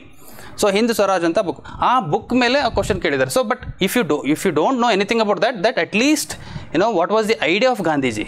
Gandhiji idea ಏನಿತ್ತು? Based on rural development. So rural development ಮೇಲಿದೆ. So ಹಾಗಾಗಿ rural development ಮೇಲೆ ನಾನು concept focus ಮಾಡಿ ಆನ್ಸರ್ ಬರೀಬೇಕು ಅಂತ ಅನ್ನೋದು ಬರಬೇಕು. This is also subheading again. Backward power, genesis of backward class movement. Okay, so these are the topics which are, you can see this when you see the syllabus, they are easily visible. They are saying that I am going to come in your answer questions, I am going to come in your questions. ಅದು ಹೇಳುತ್ತೆ. ನೀವು ಸುಮ್ಮನೆ ಅದ್ರ ಜೊತೆಗೆ interact ಮಾಡಿ ಒಂದು 4 ಸರಿ, ಅದು ಹೇಳುತ್ತೆ ನಾನೇ ಬರ್ತಾ ಇದ್ದೀನಿ ರೀ, ನನಗೋದಿ ಅಂತ ಹೇಳುತ್ತೆ. ಓಕೆ, ಅದು ಯಾವಾಗ? Only when you read multiple times, not one time. Syllabus ಸುಮ್ಮ ಒಂದು ಸರಿ ನೋಡಿಬಿಟ್ಟು ನೀವು ಬಿಟ್ಬಿಟ್ರೆ ಅದು ಆಗುತ್ತೆ ಅಂದರೆ ಪಾಸಿಬಲ್ ಇಲ್ಲ. ಆಮೇಲೆ ಸಿಲೆಬಸ್ ನೋಡಿ ಅಂತ ಹೇಳ್ತಿದ್ದಾರೆ ಸರ್. ಅದು ಸಿಲೆಬಸ್ ಓದಿದ್ರೇ 1 ತಿಂಗಳು ಬೇಕು, ಕಂಟೆಂಟ್ ಅಂದರೆ ದೂರ ಉಳೀತು ಅಂತ ಅಂತೀರ. ಬಟ್ ನಾನೇನು ಹೇಳೋದು, don't do that. At least syllabus ಮೇಲಿಂದ ನೋಡಿ ಲಾಜಿಕಲ್ ಗೆಸ್ ಮಾಡ್ಕೋಬೇಕು. ಓಕೆ, ಈಗ ನಾನು ಹೆಂಗೆ ಹೇಳ್ತಾ ಇದ್ದೀನಿ, ಅಷ್ಟು ಕಾನ್ಫಿಡೆನ್ಸ್ ಆಗಿ ಯಾಕೆ ಹೇಳ್ತಾ ಇದ್ದೀನಿ? 8 ಬಂದೇ ಬರುತ್ತೆ ಅದು ಪೆರಿಫರಲ್ ಓದಿದ್ರೆ ಅಂತ. ಯಾಕೆಂದರೆ ನನ್ನ ಕೆಲಸನೇ ಅದೇ ಇದೆ. My work is that. My work is what? Looking at the question papers, looking at the syllabus. I will interact with the syllabus, I will interact with the question papers. ಯಾಕೆ ಬಂತು ಈಗ ಪ್ಯಾಟರ್ನ್ ಇದೆ, ಯಾಕೆ ಬಂದಿದೆ? ನಾನು ಇನ್ನೂವರೆಗೂ question paper ನೋಡೋದು ಬಿಟ್ಟಿಲ್ಲ. ಯಾವುದು? ಮೊನ್ನೆ KAS ಕ್ವಶನ್ ಪೇಪರ್, ನಾನು ಇನ್ನೂ ಅದರೊಳಗಡೆ ಇದ್ದೀನಿ. ಯಾಕೆ? ಏನು ಕೇಳ್ತಾ ಇದ್ದಾನೆ, what he is demanding. I will always try to get the sense of the paper ಸೆಟ್ಟರ್ದು. ನಮ್ಮ ಕ್ವಶನ್ಸ್ ಯಾಕೆ ಮೋಸ್ಟ್ ಆಫ್ ದಿ ಕ್ವಶನ್ಸ್ ಯಾಕೆ ಮೇನ್ಸಲ್ಲಾಗಲಿ ಇದರಲ್ಲಾಗಲಿ ರಿಫ್ಲೆಕ್ಟ್ ಆಗ್ತವೆ ಅಂದರೆ, ಅಗೇನ್ ಐ ಆಮ್ ಸೇಯಿಂಗ್, ನೀವು ಕ್ವಶನ್ ಪೇಪರ್ಸಲ್ಲಿ ಭಾಳ ಜನ ಡಿಬೇಟ್ ಮಾಡ್ತಾರೆ ಪ್ರಿಲಿಮ್ಸಲ್ಲಿ ಅಂದ್ರೆ, ಸರ್ ಕ್ವಶನ್ ಪೇಪರಲ್ಲಿ ಸರ್ ಆ ಕ್ವಶನ್ ಬಂದಿರಲಿಲ್ಲ, ಈ ಕ್ವಶನ್ ನಾನು ಹೇಳೋದೇನೆಂದರೆ, ಕೆಲವು ಟೈಮ್ ಏನಾಗುತ್ತೆ ಅಂದರೆ they will also watch our questions. ನಮ್ಮದು ಕ್ವಶನ್ಸ್ ನೋಡ್ತಿರ್ತಾರೆ, but if you observe closely, whatever the lines we have picked up, the same lines they have. ನನ್ನ ಕೇಸ್ ಮೇಲೆ ಅಟ್ಲೀಸ್ಟ್ ಒಂದು 6 ಕ್ವಶನ್ ಕೇಳಿದ್ದೀನಿ. ಯಾವುದು? ಇದು ಏನಂತಾರಲ್ಲ ಪಾಲಿಟಿಯಲ್ಲಿ, ಯಾವ ಕೇಸ್ದು ಯಾವ್ದು ಔಟ್ಕಮ್ಮು, ಜಜ್ಮೆಂಟ್ ಅಂತ ಮಿನಿಮಮ್ 6 ಕ್ವಶನ್ ಕೇಳಿದ್ದೀನಿ. ಅವ್ರು 2 ಕ್ವಶನ್ ಕೇಳಿದ್ದಾರೆ. 2 questions. I have asked 6 questions, they have asked 2 questions. Okay, so the lines which we pick up at least, that will be coming. In the worstest scenario, this paper was the worstest scenario. In the worstest scenario also, you will get that lines. In that way, I am giving you the confidence, saying that don't worry about the GS. What you have to worry ಅಂದರೆ, ನಾನು ಏನು ಕೊಡ್ತೀವಿ ಅದನ್ನು cover ಹೆಂಗೆ ಮಾಡ್ಬೇಕು ಅನ್ನೋದು worry ಮಾಡಿ. But bulky ಇರುತ್ತೆ, ಇಲ್ಲ ಅನ್ನಲ್ಲ. ಓಕೆ, ಆದರೆ ಅದರಲ್ಲಿ ಇನ್ನೊಂದು ಸ್ವಲ್ಪ ನಾನೇನು ಮಾಡ್ಬೋದು, ಲಾಜಿಕಲ್ ನಾನು ಗೆಸ್ ಮಾಡ್ಬೋದು. ನಾನು ಗೆಸ್ ಮಾಡೋಕೆ ಅಷ್ಟೇ ಸಾಧ್ಯ. ನಾನಂತರೂ ದೇವರಲ್ವಲ್ಲ, ಎಲ್ಲನೂ ಹೇಳಿದ್ದೇನೆ ಬರಬೇಕು ಅಂತ. ನನ್ನ ಗೆಸ್ಸಲ್ಲಿ ಒಂದು 80% ರೈಟ್ ಆಗ್ಬೋದು. ಓಕೆ, ಸೊ 80% ರೈಟ್ ಆದ್ರೂ ದ್ಯಾಟ್ ವಿಸ್ ಮೋರ್ ದೆನ್ ಇನಫ್ ಅಂತ ಅಂದ್ಕೊಂಡು ಕೂತ್ಕೋತೀವಿ ನಾವು ಅಷ್ಟೇ. ಓಕೆ, ಔಟ್ ಆಫ್ 300 ನಾವೇನು ಸ್ಕೋರ್ ಮಾಡಬೇಕಾಗಿಲ್ಲ. How much we have to score around 150 to 180 ಸಾಕು, ಬಂದರೆ ಸಾಕಪ್ಪ ನಮಗೆ. Okay, that is also more ಅಂತ ಅನ್ಸುತ್ತಲ್ವಾ? AC ಅವ್ರಿಗೆ ಅದನ್ನು ದೊಡ್ಡದೇ ಅನ್ಸುತ್ತಿಲ್ಲ ಅನ್ನಲ್ಲ. But people in case our students have scored out of 252 not 2. Okay, hardly around 48 marks ಅಲ್ಲೂ ಅದನ್ನು ಯಾಕೆ ತಿಂದು ನಾವು ಅದನ್ನು ಕೊಡ್ಬೋದಾಗಿತ್ತೇನೋ ಅಂತ ಅನ್ಸುತ್ತೆ. Okay, so there is a possibility of scoring around high marks. Okay, so in that perspective what I would suggest for GS coverage ಅಂತಂದರೆ, start with polity. Okay, start with polity and second priority should be given to the history. If you like history, you go with start with history and then start with again polity. Parallelly ಎರಡು ಓದಕ್ಕೆ ಶುರು ಮಾಡಿ. ಈ ಹಿಸ್ಟ್ರಿಯಲ್ಲಿ ಏನು ಓದಬೇಕು ಅಂತ ನಾನು ನಿಮ್ಗೆ ಹೇಳಿದೆ. ಓಕೆ, ಈಗ ನಾನು ನಿಮ್ಮ ಪಾಲಿಟಿಯಲ್ಲಿ ತೋರಿಸ್ತೀನಿ. ಓಕೆ, ನಾನು ಯಾಕೆ ಇದನ್ನು ಸಪ್ರೇಟಾಗಿ ಇದೇ ಥರ ನಿಮಗೆಲ್ಲನೂ ನಾನು ಹೇಳ್ತೀನಿ ಯಾವಾಗಲೂ ನೆಕ್ಸ್ಟ್ ಕ್ಲಾಸಲ್ಲಿ ಬಂದಾಗ. ಯಾಕೆ KPSC ಸಿಲೆಬಸ್ ನಿಮಗೆ ಬೇಸ್ ಅಂತ ಹೇಳಿದೆ? KPSC ಸಿಲೆಬಸ್ ಇದು ಮೇಲೆ ರೆಡ್ಡಲ್ಲಿ ಹಾಕಿರೋದು KAS ಸಿಲೆಬಸ್. ಓಕೆ, ಇದು ಫಸ್ಟ್ ಯೂನಿಟ್ ಅಂದರೆ ಲೈಕ್ ಪಾಲಿಟಿಯಲ್ಲಿ ಫಸ್ಟ್ ಯೂನಿಟ್ ಇದು ಕೊಟ್ಟಿದ್ದಾರೆ, ಸೆಕೆಂಡ್ ಯೂನಿಟ್ ಇದು ಕೊಟ್ಟಿದ್ದಾರೆ. ಈ 2 ಯೂನಿಟ್ ಮೇಲೆ ಕ್ವಶನ್ಸ್ ಎಷ್ಟು ಕೇಳಿದ್ದಾರೆ? ಫಸ್ಟ್ ಇಯರ್ ಅಂತೂ 4 ಕ್ವಶನ್ ಬಂದಿದೆ. ಅಂದರೆ 2015 direct 4 questions. Explain the judicial review, discuss the limitations of judicial review. Sorry, here judicial review ಇಲ್ಲಿ ಬರುತ್ತೆ. Okay, judicial review. Okay, and then directive principles differ from fundamental rights. Directive principles, fundamental rights. Okay, so then explain the equality before the law and equal protection of law. Right to equality. Right. Then Article 38 to 51 seeks to directive principles of state policy. So ನೀವು ಏನು ಮಾಡಬೇಕೀಗ? DPSP ಬಿಟ್ಟರೆ fundamental right, ಇವು ಎರಡು topic ನಾನು cover ಮಾಡಿದ್ರೆ at least ಒಂದು question ಆದರೂ worst ಕಂಡೀಷನಲ್ಲಾದರೂ ಬಂದೇ ಬರುತ್ತೆ. ವರ್ಸ್ಟ್ ಕಂಡೀಷನ್ ನಾನು ಎರಡು ಟಾಪಿಕ್ ಕವರ್ ಮಾಡಬೇಕು. ಈಗ ನೀವು ಪಾಲಿಟಿ ಥರ ಪ್ರಿಲಿಮ್ಸ್ ಥರ ನೀವು ಈಚ್ ಆ್ಯಂಡ್ ಎವ್ರಿ ಆರ್ಟಿಕಲ್ ಕೂತ್ಕೊಂಡು ಓದಬೇಕಾಗಿಲ್ಲ. What you have to read? You have to read what are the features of fundamental right, what are the criticisms to fundamental right, what are directive principles of state policies, and what are the criticisms to directive principles of state policies. Okay, and ಈ directive principles of state policies ನಾನು ಹೇಗೆ government ಇಲ್ಲಿವರೆಗೂ implement ಮಾಡ್ತಾ ಬಂದಿದೆ. ಅವು ಯಾವ್ಯಾವ ಕೆಲವು laws, ಕೆಲವು ಅಂದರೆ like examples like land ceiling act, okay, MG NREGA act, equal pay equal work act, okay, anything, Janani Suraksha Yojana schemes, everything ಎಲ್ಲ ನೀವು ಏನೇ ಗೌರ್ಮೆಂಟ್ ಏನೇ ಸ್ಕೀಮ್ ಮಾಡಲಿ ಅದು DPSP ಕನೆಕ್ಟ್ ಆಗುತ್ತೆ. Okay, so in that way what you have to read. ಓದಬೇಕಾದ್ರೇ ನೀವು ಮತ್ತೆ ಪಾಲಿಟಿ ತೆಗೆದು ಅಥವಾ ಯಾವುದೋ ಲಕ್ಷ್ಮೀಕಾಂತ್ ಯಾವುದೋ ಬುಕ್ ತೆಗೆದು ನೀವು ಓದ್ತೀರ ಅಥವಾ ನಂದೇ ನೋಟ್ಸ್ ಓದ್ತೀರ ಅಂದರೆ ನಾನು ನೋಟ್ಸ್ ಅದು ಏನಿದೆ ಅದೇ ಥರ ಓದ್ಬೇಡಿ, ಅದು ಬೇಸ್ ನಿಮಗೆ. Okay, in this question if you want to attend this question, from article 38 to 51 seeks to establish India an egalitarian society. Okay, with emphasis on individual good and public welfare. Debate this issue in the context of criticism against these articles of Indian constitution. ಈ articles ಮೇಲೆ criticism ಅಂತ ಹೇಳ್ತಾರೆ. Each and every article ಮೇಲೆ criticism ಮಾಡಬೇಕು ನೀವು. ಆಗುತ್ತಾ? ಇಲ್ಲ. ನಾವೇನು ಮಾಡ್ತೀನಿ, directive principles of state policy criticism ಓದಿದ್ದೀನಿ ತಾನೆ, ಹೌದಾ? Directive principles of state policy criticism ಓದಿದ್ದೀನಿ, directive principles of state policies features ಓದಿದ್ದೀನಿ. ಇವು ಎರಡು ನಾನು ಬರೆದು ಎರಡಕ್ಕೂ ನಾನು ಒಂದೊಂದು ಆರ್ಟಿಕಲ್ ಎಕ್ಸಾಂಪಲ್ ಕೊಡ್ತಾ ಹೋಗ್ತೀನಿ. For example, uniform civil code ಇದೆ, ಓಕೆ, ಅಥವಾ ಕೌಸ್ ಲಾಟ್ರಿ ಇದೆ, ಅಥವಾ ಇಂಟಾಕ್ಸಿಕೇಟಿಂಗ್ ಡ್ರಿಂಕ್ಸ್ ಇದೆ, ಅಥವಾ ಲ್ಯಾಂಡ್ ಸೀಲಿಂಗ್ ಆ್ಯಕ್ಟ್ ಇದೆ, ಬ್ಯಾಂಕಿಂಗ್ ನ್ಯಾಷನಲೈಸೇಷನ್ ಆ್ಯಕ್ಟ್ಸ್ ಇದಾವೆ. ಇವೆಲ್ಲ ಏನು? ಇವೆಲ್ಲ minimisation of concentration of wealth, article 39B and C, and with respect to another cow slaughter ಬಂದರೆ again it is a Gandhian principles. Okay, intoxicating drink Gandhian principles. Okay, uniform civil code liberal intellectual principles. ಇದ್ರ ಮೇಲೆ ನಾನು criticism ಬರೀಬೇಕು. ಏನು ಬರೀಬೇಕು? Ban on cow slaughter, what will indicate? Some people debate says that is a choice of their food. ಕಸ್ಕೋತಾ ಇದೆ. Right to choice ಅಂತ ಇದೆ ತಾನೆ, ರೈಟ್ ಟು ಪ್ರೈವಸಿಯಲ್ಲಿ ರೈಟ್ ಟು ಚಾಯ್ಸು ಕೊಟ್ಟಿದ್ದೀವ. ಸೊ ರೈಟ್ ಟು ಚಾಯ್ಸ್ ಇದೆ, ಬಟ್ ಆದರೆ ಅವ್ರೇನಂತಿದ್ದಾರೆ, right to choice of food has been snatched from us. Okay, so in ಕೆಲವು ಇದು ಯೂನಿಫಾರ್ಮ್ ಸಿವಿಲ್ ಕೋಡ್ ಅಂದರೆ uniform civil code is needed for this country ಅಂತ. So ಪ್ರತಿ ಸಲನೂ ಸುಪ್ರೀಂ ಕೋರ್ಟ್ ಮಲ್ಟಿಪಲ್ ಜಜ್ಮೆಂಟ್ಸಲ್ಲಿ ಹೇಳ್ತಾ ಬರ್ತಿದೆ.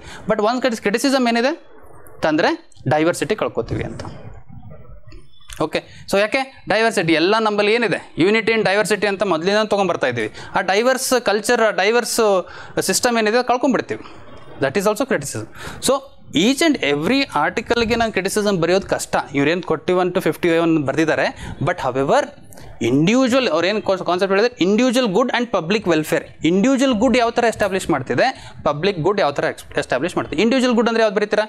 Women's maternity relief 26 days, okay, and then equal pay for equal work, okay, individual good ಅದು. ಆಮೇಲೆ minimising the concentration of wealth, ಅದನ್ನು individual ಗುಡ್ಡ. Okay, or distribution of fair distribution of wealth, that is creation of public welfare. Right? So ಇವೆಲ್ಲ articles ನೀವು use ಮಾಡ್ಕೋಬೇಕೆ ಹೊರತು ಇವೆಲ್ಲ articles ಮತ್ತೆ ಕೂತ್ಕೊಂಡು ಓದಿ ರಟ್ಟ ಹೊಡೆಯೋದು ಬೇಕಾಗಿಲ್ಲ.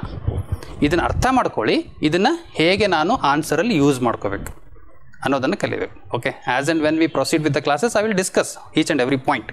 But I am telling you how to approach the subjects, not only with respect to polity but also with respect to any other subject I am saying.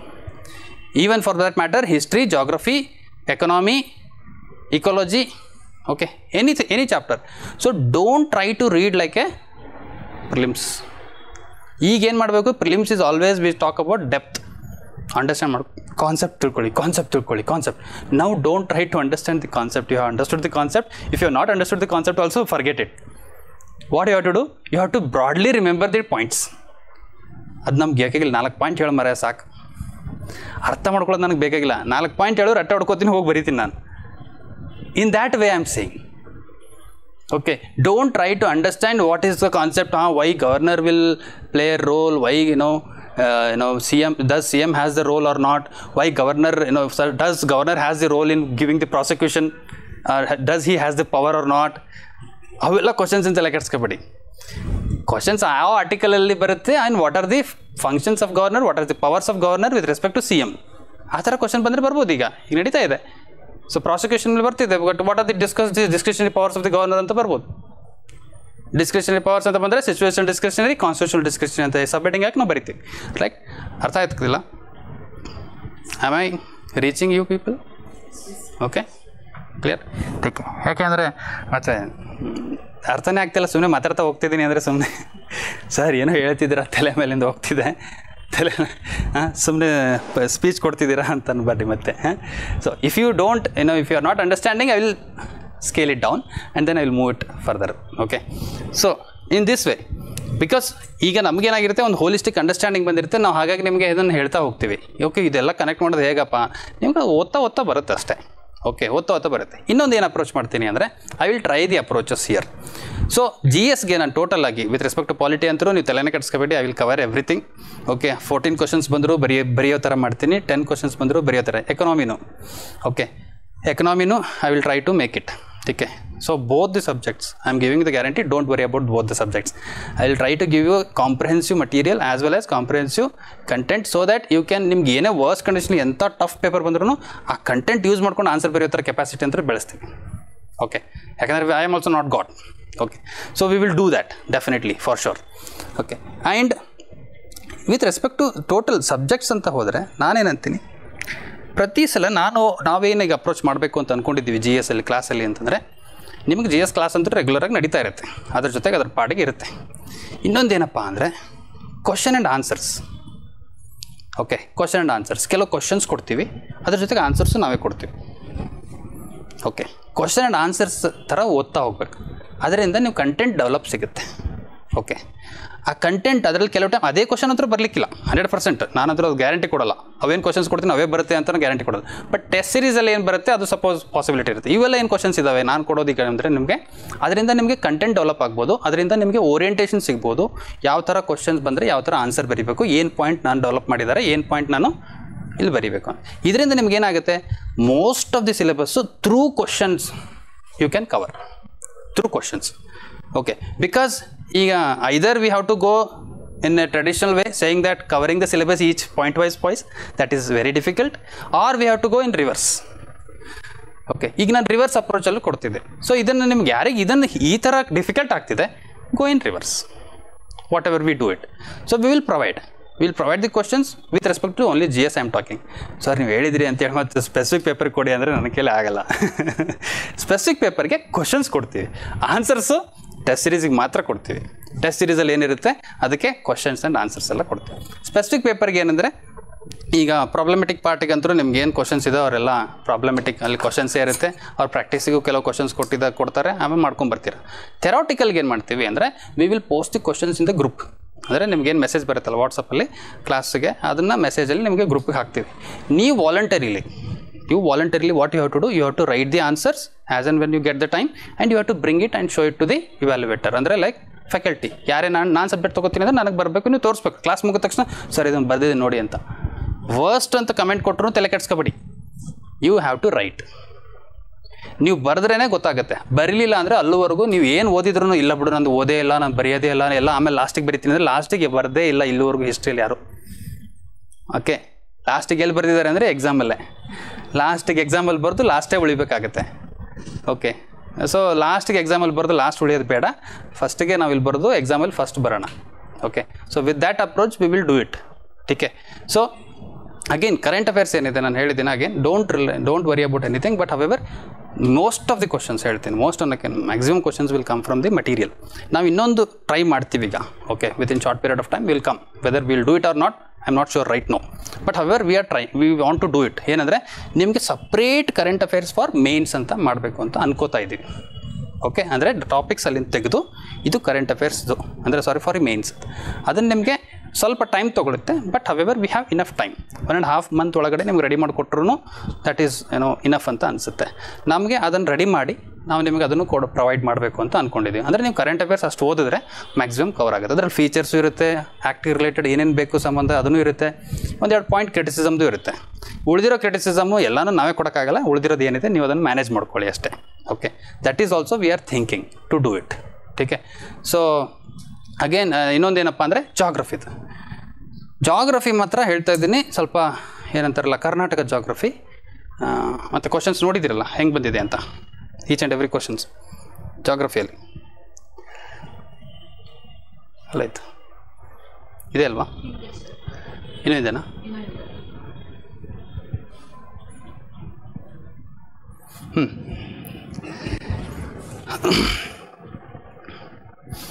ಇದಂದ್ರೆ basic question. ಈಗ geography class ಕೂತ್ಕೊಂಡಿದ್ದೀನಿ ಅಂದರೆ minimum I can understand that El Nino ಅಂದ್ರೇನು, La Nina ಅಂದರೆ ಏನು ಅಂತ ನಾವು ಓದಿರ್ತೀವಿ.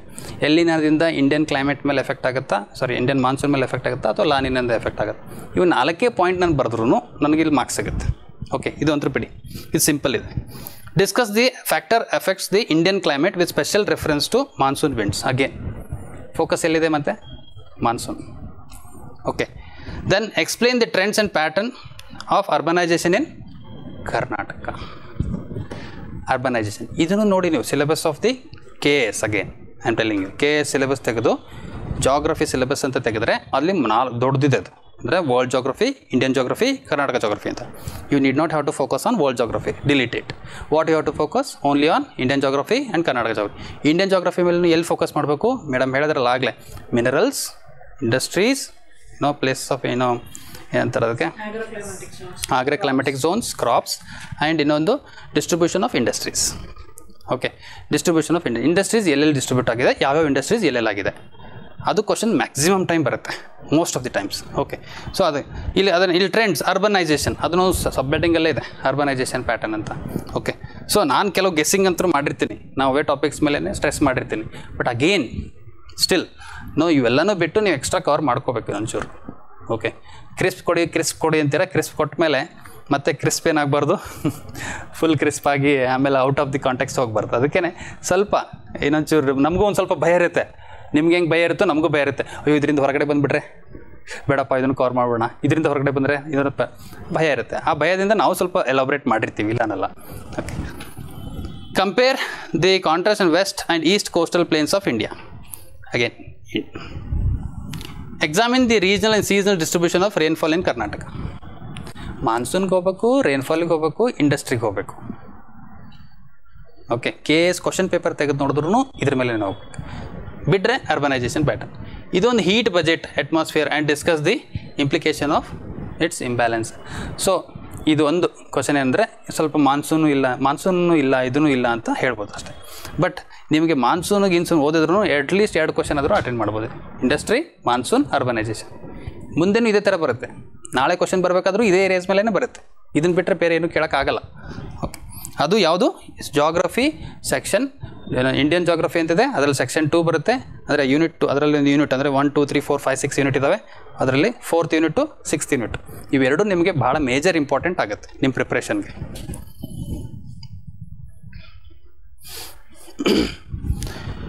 ಈ area ಏನಿದೆ ಇದು ಕರೆಂಟ್ ಅಫೇರ್ಸ್ಗೂ ಲಿಂಕ್ ಮಾಡ್ಬೋದು. ಯಾವುದು this again polity area, welfare in India, directive principles of state policies and the relationship, right to property, elections commission, public service commission, national commission for state, women commission, national and state minority commission, backward commission, human rights commission, information commission, finance commission, planning commission, national development council. ಇವಿಷ್ಟ್ರ ಮೇಲೆ questions ಅವ್ನು ಕೇಳಿದಿರೋದು ನೋಡಿ, ಇದಿಷ್ಟೇ topic ಮೇಲೆ. SC/ST provisions related to the SC/ST. Okay, either you can connect it here or ಏನಂತಾರೆ national and state commission for minorities or backward class commission ಅಂತ ಅಲ್ಲಿ connect ಮಾಡ್ಬೋದು. ಇಲ್ಲಾಂದರೆ ನಾನು ಫಸ್ಟ್ ಯೂನಿಟ್ಗೆ ಹೋಗಿದ್ನಲ್ಲ national and state commissions of SC/ST. Okay, ಇವೆರಡಕ್ಕೂ ನೀವು ಕನೆಕ್ಟ್ ಮಾಡ್ಬೋದು. Again why? Because the syllabus is prescribed according to that syllabus only he is asking the questions. Okay, so ಇದು ನೋಡಿ. ಮತ್ತೆ discuss the composition functions of women commission. He has specifically mentioned, he is covering. And then discuss the composition powers of National Human Rights Commission. Then what does the Constitution of India states about the official language, and does the state government and authorities have the other commissions anta kotilva?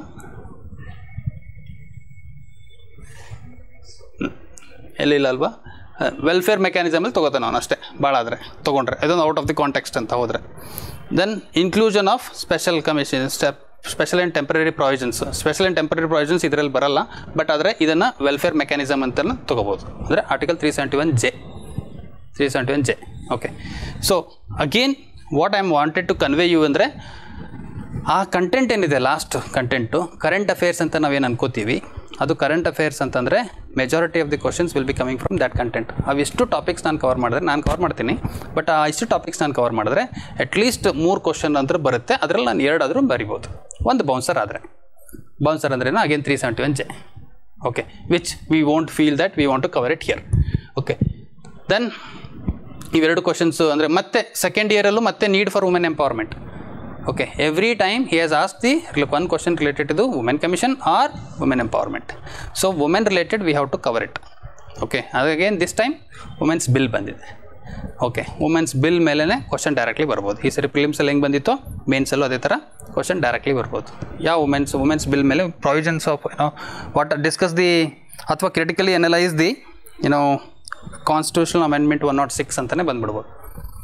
Okay, so 106 constitutional amendment act critically analyse ಮಾಡಿ. ಅವಾಗ 106 constitutional amendment act ಏನಪ್ಪ ಅಂತ ತಲೆ ತೋರಿಸ್ಕೊಳ್ಬೇಕಾಗಿಲ್ಲ. Then again you have read for the prelims and then you know it, right? Women's reservation bill for parliament and state legislative assembly, right? So in that perspective what I am saying ಅಂತಂದರೆ, everything is based on your KS syllabus. ಆ ಸಿಲೆಬಸ್ಸಲ್ಲಿ ನೀವು cover ತೊಗೋಬೇಕಾಗಿರೋದು ಒಂದು history part, ಒಂದು polity part, okay, ಒಂದು geography part. ಉಳಿದಿರೋದು ಬೇಡ. ಉಳಿದಿರೋದು ಯಾವುದು ಅಂದರೆ ಅಲ್ಲಿಂದ ಬಾರೋ ಮಾಡಬೇಡಿ ಅಂದರೆ ತುಂಬ ಆಗುತ್ತೆ. ಬಾರೋ ಮಾಡಿದ್ರೂ ಎಕನಾಮಿ ಓದ್ತೀರಾ, ಅದನ್ನು ತುಂಬ ಕಂಟೆಂಟ್ ಇದೆ. ಮತ್ತು ಇನ್ನೊಂದು ಯಾವುದು ಸೈನ್ಸ್ ಆ್ಯಂಡ್ ಟೆಕ್ನಾಲಜಿ ಓದ್ತೀರಾ, ಅದು ಅಂದರೂ ದೊಡ್ಡದಿದೆ. History and science and technology in it self is 1 paper ಅಂತ ಹೇಳ್ತೀನಿ. ಅವೆರಡು ತುಂಬ ದೊಡ್ಡದಿದೆ. ಸೊ ಅದಕ್ಕೆ ಅವೆರಡು ನೀವು ಇಗ್ನೋರ್ ಮಾಡಿ, ಉಳಿದಿರೋದು ಇವೆಲ್ಲನೂ ಕವರ್ ಮಾಡ್ತಾ ಬನ್ನಿ ಅಂತ ಹೇಳ್ತೀನಿ. Okay, so that is my idea of covering the GS part, right? So most of the times ನಿಮ್ಗೆ ಏನಾಗುತ್ತೆ ಅಂತಂದರೆ, ಕ್ವಶನ್ಸ್ ಏನಿದೆ, ಕ್ವಶನ್ ಆ್ಯಂಡ್ ಆನ್ಸರ್ ಅಪ್ರೋಚ್ ಏನು ನಾನು ಕೊಡ್ತೀನಲ್ಲ, ಅದರಿಂದ ತುಂಬ ಬೆನಿಫಿಟ್ ಆಗುತ್ತೆ. Okay, I am sure about it, because we have also tried in the past and we are doing it same in the future also. So ನಮಗೇನಂದರೆ ನಮ್ದೇನು content develop ಆಗಿರುತ್ತೆ, ಆ content ನಿಮ್ಗೆ ಕೊಟ್ಟರೆ ನಿಮ್ಗೆಲ್ಲಾದರೂ ಒಂದು ಕಡೆ ಯೂಸ್ ಆಗುತ್ತೆ ಅಂತ ಹೇಳ್ತೀನಿ, ರೈಟ್? ಮತ್ತೇನಾದರೂ ಇದೆಯಾ? Anything else?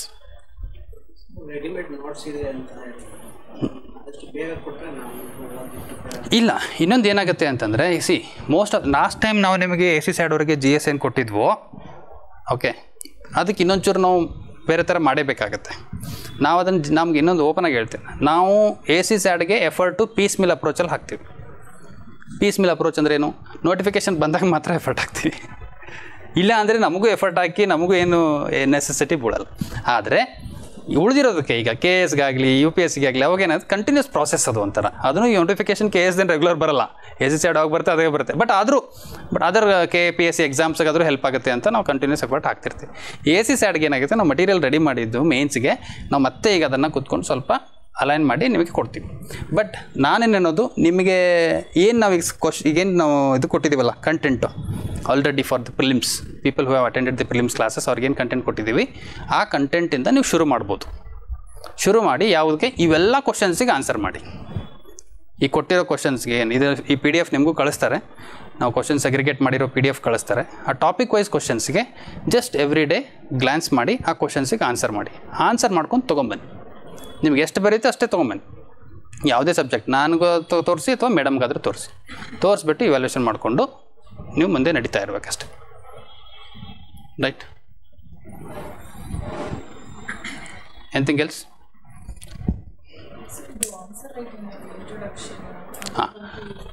Yes, introduction, body, conclusion.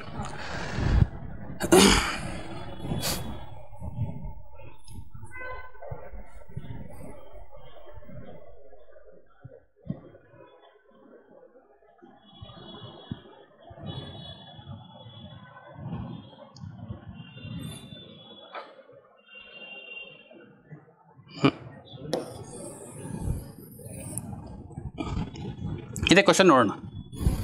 Article from 38 to 51 seeks to establish India an egalitarian society which will with equal emphasis on individual good and public welfare.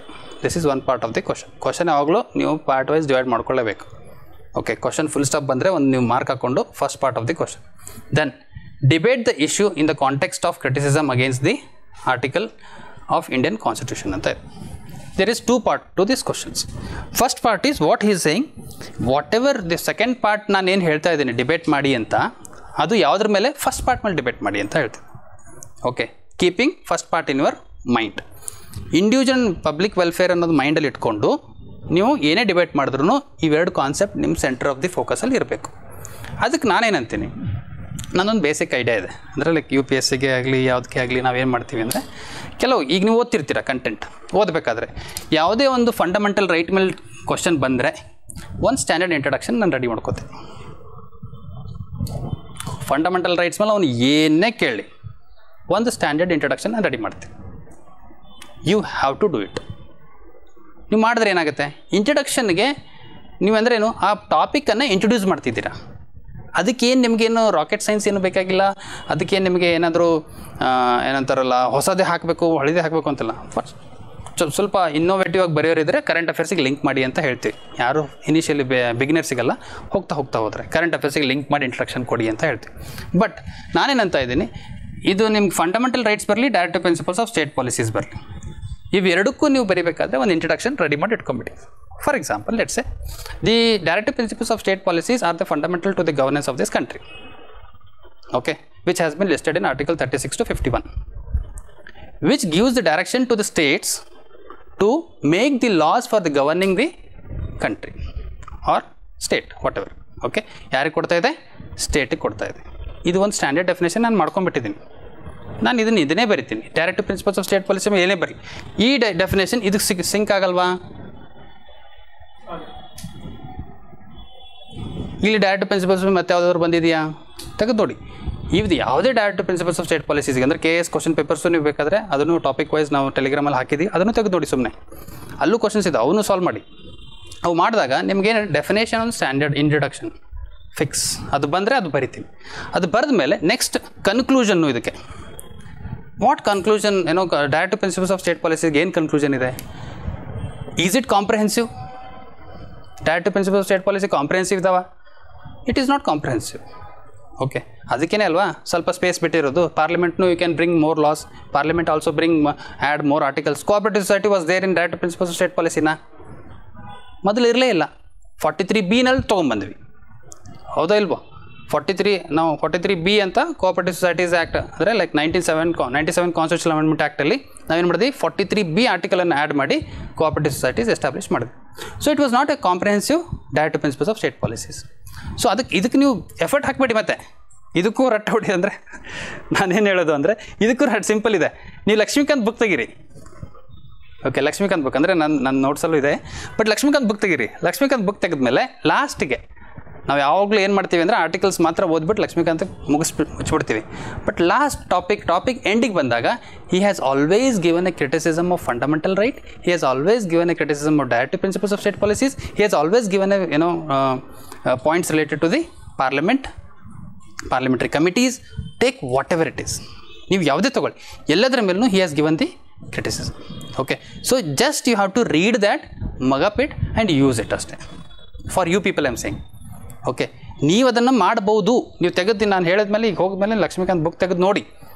Okay, ಅಲ್ಲಿ ಲಕ್ಷ್ಮೀಕಾಂತ್ ಬುಕ್ಕಿಗೆ ನೀವೇನೋ ಎಫರ್ಟ್ ಹಾಕಬೇಕಾಗಿಲ್ಲ. ಅಂದರೆ like ನಾನು ಇಲ್ಲಿ ಪಬ್ಲಿಕಲ್ಲಿ ಹೇಳಲ್ಲ, but ಅದ್ರಾಗೇನು ಏನೋ it is easily available. Okay, ನಾನು ತೊಗೋಬೇಕು. ಅದನ್ನು ಎಲ್ಲಿದೆ ಕ್ರಿಟಿಸಿಸಮ್ ಎಲ್ಲಿದೆ, ನಾನು ಅಲ್ಲಿಂದನೇ ಪಾಯಿಂಟ್ಸ್ ತೊಗೋತೀನಿ. ಓಕೆ, ಆದರೆ ಇನ್ನೊಂದು 2 ಬುಕ್ ರೆಫರ್ ಮಾಡಿರ್ತೀನಿ ಅಷ್ಟೇ.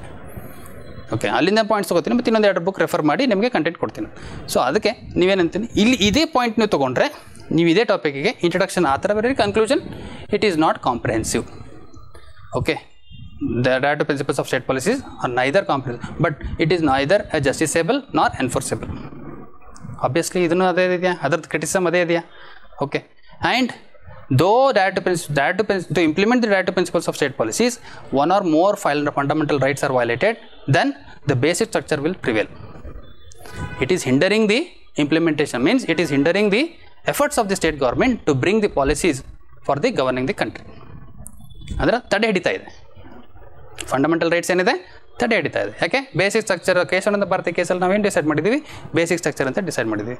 Fundamental rights implement direct principles of state policies implement ಮಾಡಬೇಕು ಅಂದರೆ ಏನು ಮಾಡಬೇಕು? But if we violate article 14, 21 and 19, these are called as triangle articles. Okay, so if we violate these articles, then also directive principles of state policies can be implemented. But however other articles violate madre, then again the directive principles of state policies can be stopped, because it is altering the basic structure of the constitution. So the concept of basic structure is hindering the state government to implement or make the laws for the governing the state. Okay, even for that matter uniform civil code ಇದೆ, ಎಷ್ಟು ವರ್ಷ ಐತ್ರಿ ಹಾಕಿ? Constitution ಬಂದಾಗಿರೋದು 44 article ಇದ್ದೇ ಇದೆ. Why state is still unable to bring it? It is also inability of the state alva. This is also one of the criticism. Though the constitutional makers have given the direction to the states to make the policies on the uniform civil code, but still state has failed to bring the policies on all the articles which were listed in the Constitution of India. These are also criticism ಎಲ್ಲ. Okay, means ನಾನೇನು ನೀವು ಹೊಸದೆಲ್ಲೂ ಹುಡುಕಬೇಡಿ, ಕ್ರಿಟಿಸಿಸಮ್ಗೆ ಕಣ್ಣು ಮುಂದೆ ಇದ್ದಾವೆ, ಅವೇ ಎತ್ತಾಕೊಂಡು ಬರೀರಿ, ಒಂದೊಂದು ತಗೊಂಡು ಬರೀಬೇಕಷ್ಟೆ. One government comes ಕೌಸ್ latter ತರ್ತಾರೆ, ಇನ್ನೊಂದು ಗೌರ್ಮೆಂಟ್ ತರ್ತಾರೆ, ಬ್ಯಾನ್ ಮಾಡ್ತಾರೆ. Okay, what does it shows?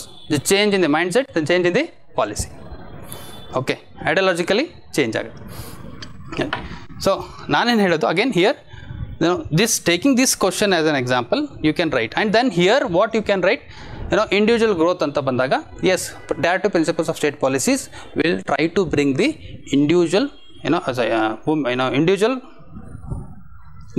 individual good by giving an article example called as equal pay for equal work, wherein which the women are given equal pay for equal work. Okay, and public idu idella, ವೃದ್ಧಾಶ್ರಮಗಳನ್ನು establishment ಮಾಡೋದು, ಚಿಲ್ಡ್ರನ್ಸ್ಗೆ ಎಜುಕೇಷನನ್ನು ಕೊಡೋದು, ಅಲ್ಲಿಂದ ಏನಾಗ್ತಾ ಇದೆ?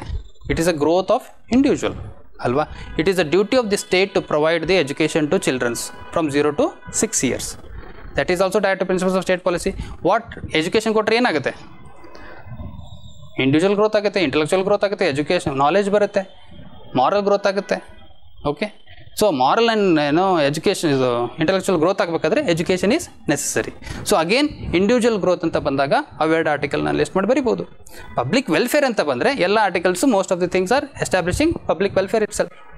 39B ಹಿಡ್ಕೊಂಡು 39C, and then organisation of village panchayat article 40. ಯಾವ್ಯಾವ ಹೈಲೈಟ್ಸ್ ಇದೆ ಅವೇ ನೋಡ್ಕೋತ ಹೋಗಿ.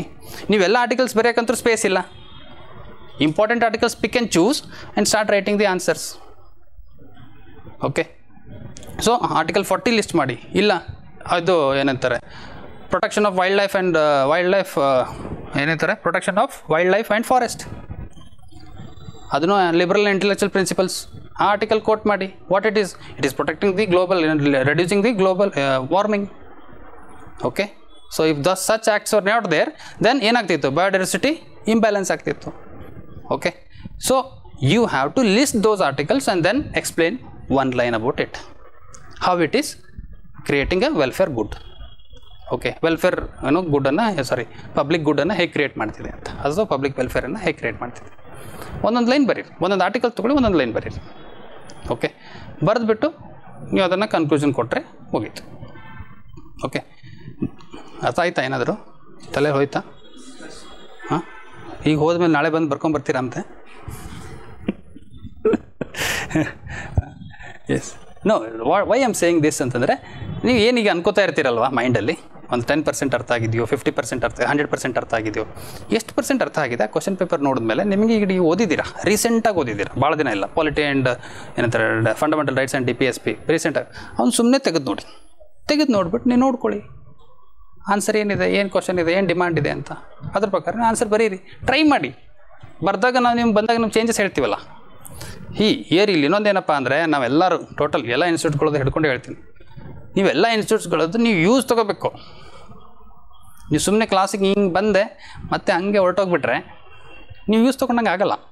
ಕ್ಲಾಸಿಗೆ ಬಂದ ಮೇಲೆ ಅದು ಪರ್ಟಿಕ್ಯುಲರ್ಲಿ ಮೇನ್ಸ್ ಟೈಮಲ್ಲಿ, ಫಿಲಿಮ್ಸಲ್ಲಿ ನೀವು ಕಾನ್ಸೆಪ್ಟ್ ಅಂಡರ್ಸ್ಟ್ಯಾಂಡ್ ಆಗಿದೆಯಲ್ಲೋ ಡೌಟ್ ಕೇಳ್ತೀರಾ ಬರ್ತೀರಾ, ಮೇನ್ಸ್ ಟೈಮಲ್ಲಿ ಅಂತೂ ನೀವು ಬರೀಬೇಕು. ಬರ್ದು ಸರ್ ಎಲ್ಲ ಟೈಮಲ್ಲೂ ನಾವು ಬ್ಯುಸಿ ಇರ್ತೀವೋ, ಖಾಲಿ ಇದ್ದಾಗ ಮಾಡ್ಕೊಡ್ತೀನಿ, ಕೊಡ್ರಿ ಖಾಲಿ ಇದ್ದಾಗ ಮಾಡ್ಕೊಡ್ತೀನಿ ಅಂತ 4 ಲೈನ್ ಹಾಕಿ ಕಮೆಂಟ್ಸ್ ಬರೆದು ನಾನೆಲ್ಲ ಕೊಟ್ಟಿರ್ತೀನಿ. Okay, but you should take self initiative. To be a topper you have to put an extra effort ಇಲ್ಲದೆ ಏನೂ ಬರಲ್ಲ.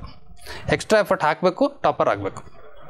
ಎಲ್ಲರೂ ಅದೇ ಮಾಡ್ತಿದ್ದಾರೆ, ನೀವು ಅದೇ ಮಾಡಿದ್ರೆ ನೀವು ಎಲ್ಲರ ಜೊತೆಗೆ ಇರ್ತೀರಾ.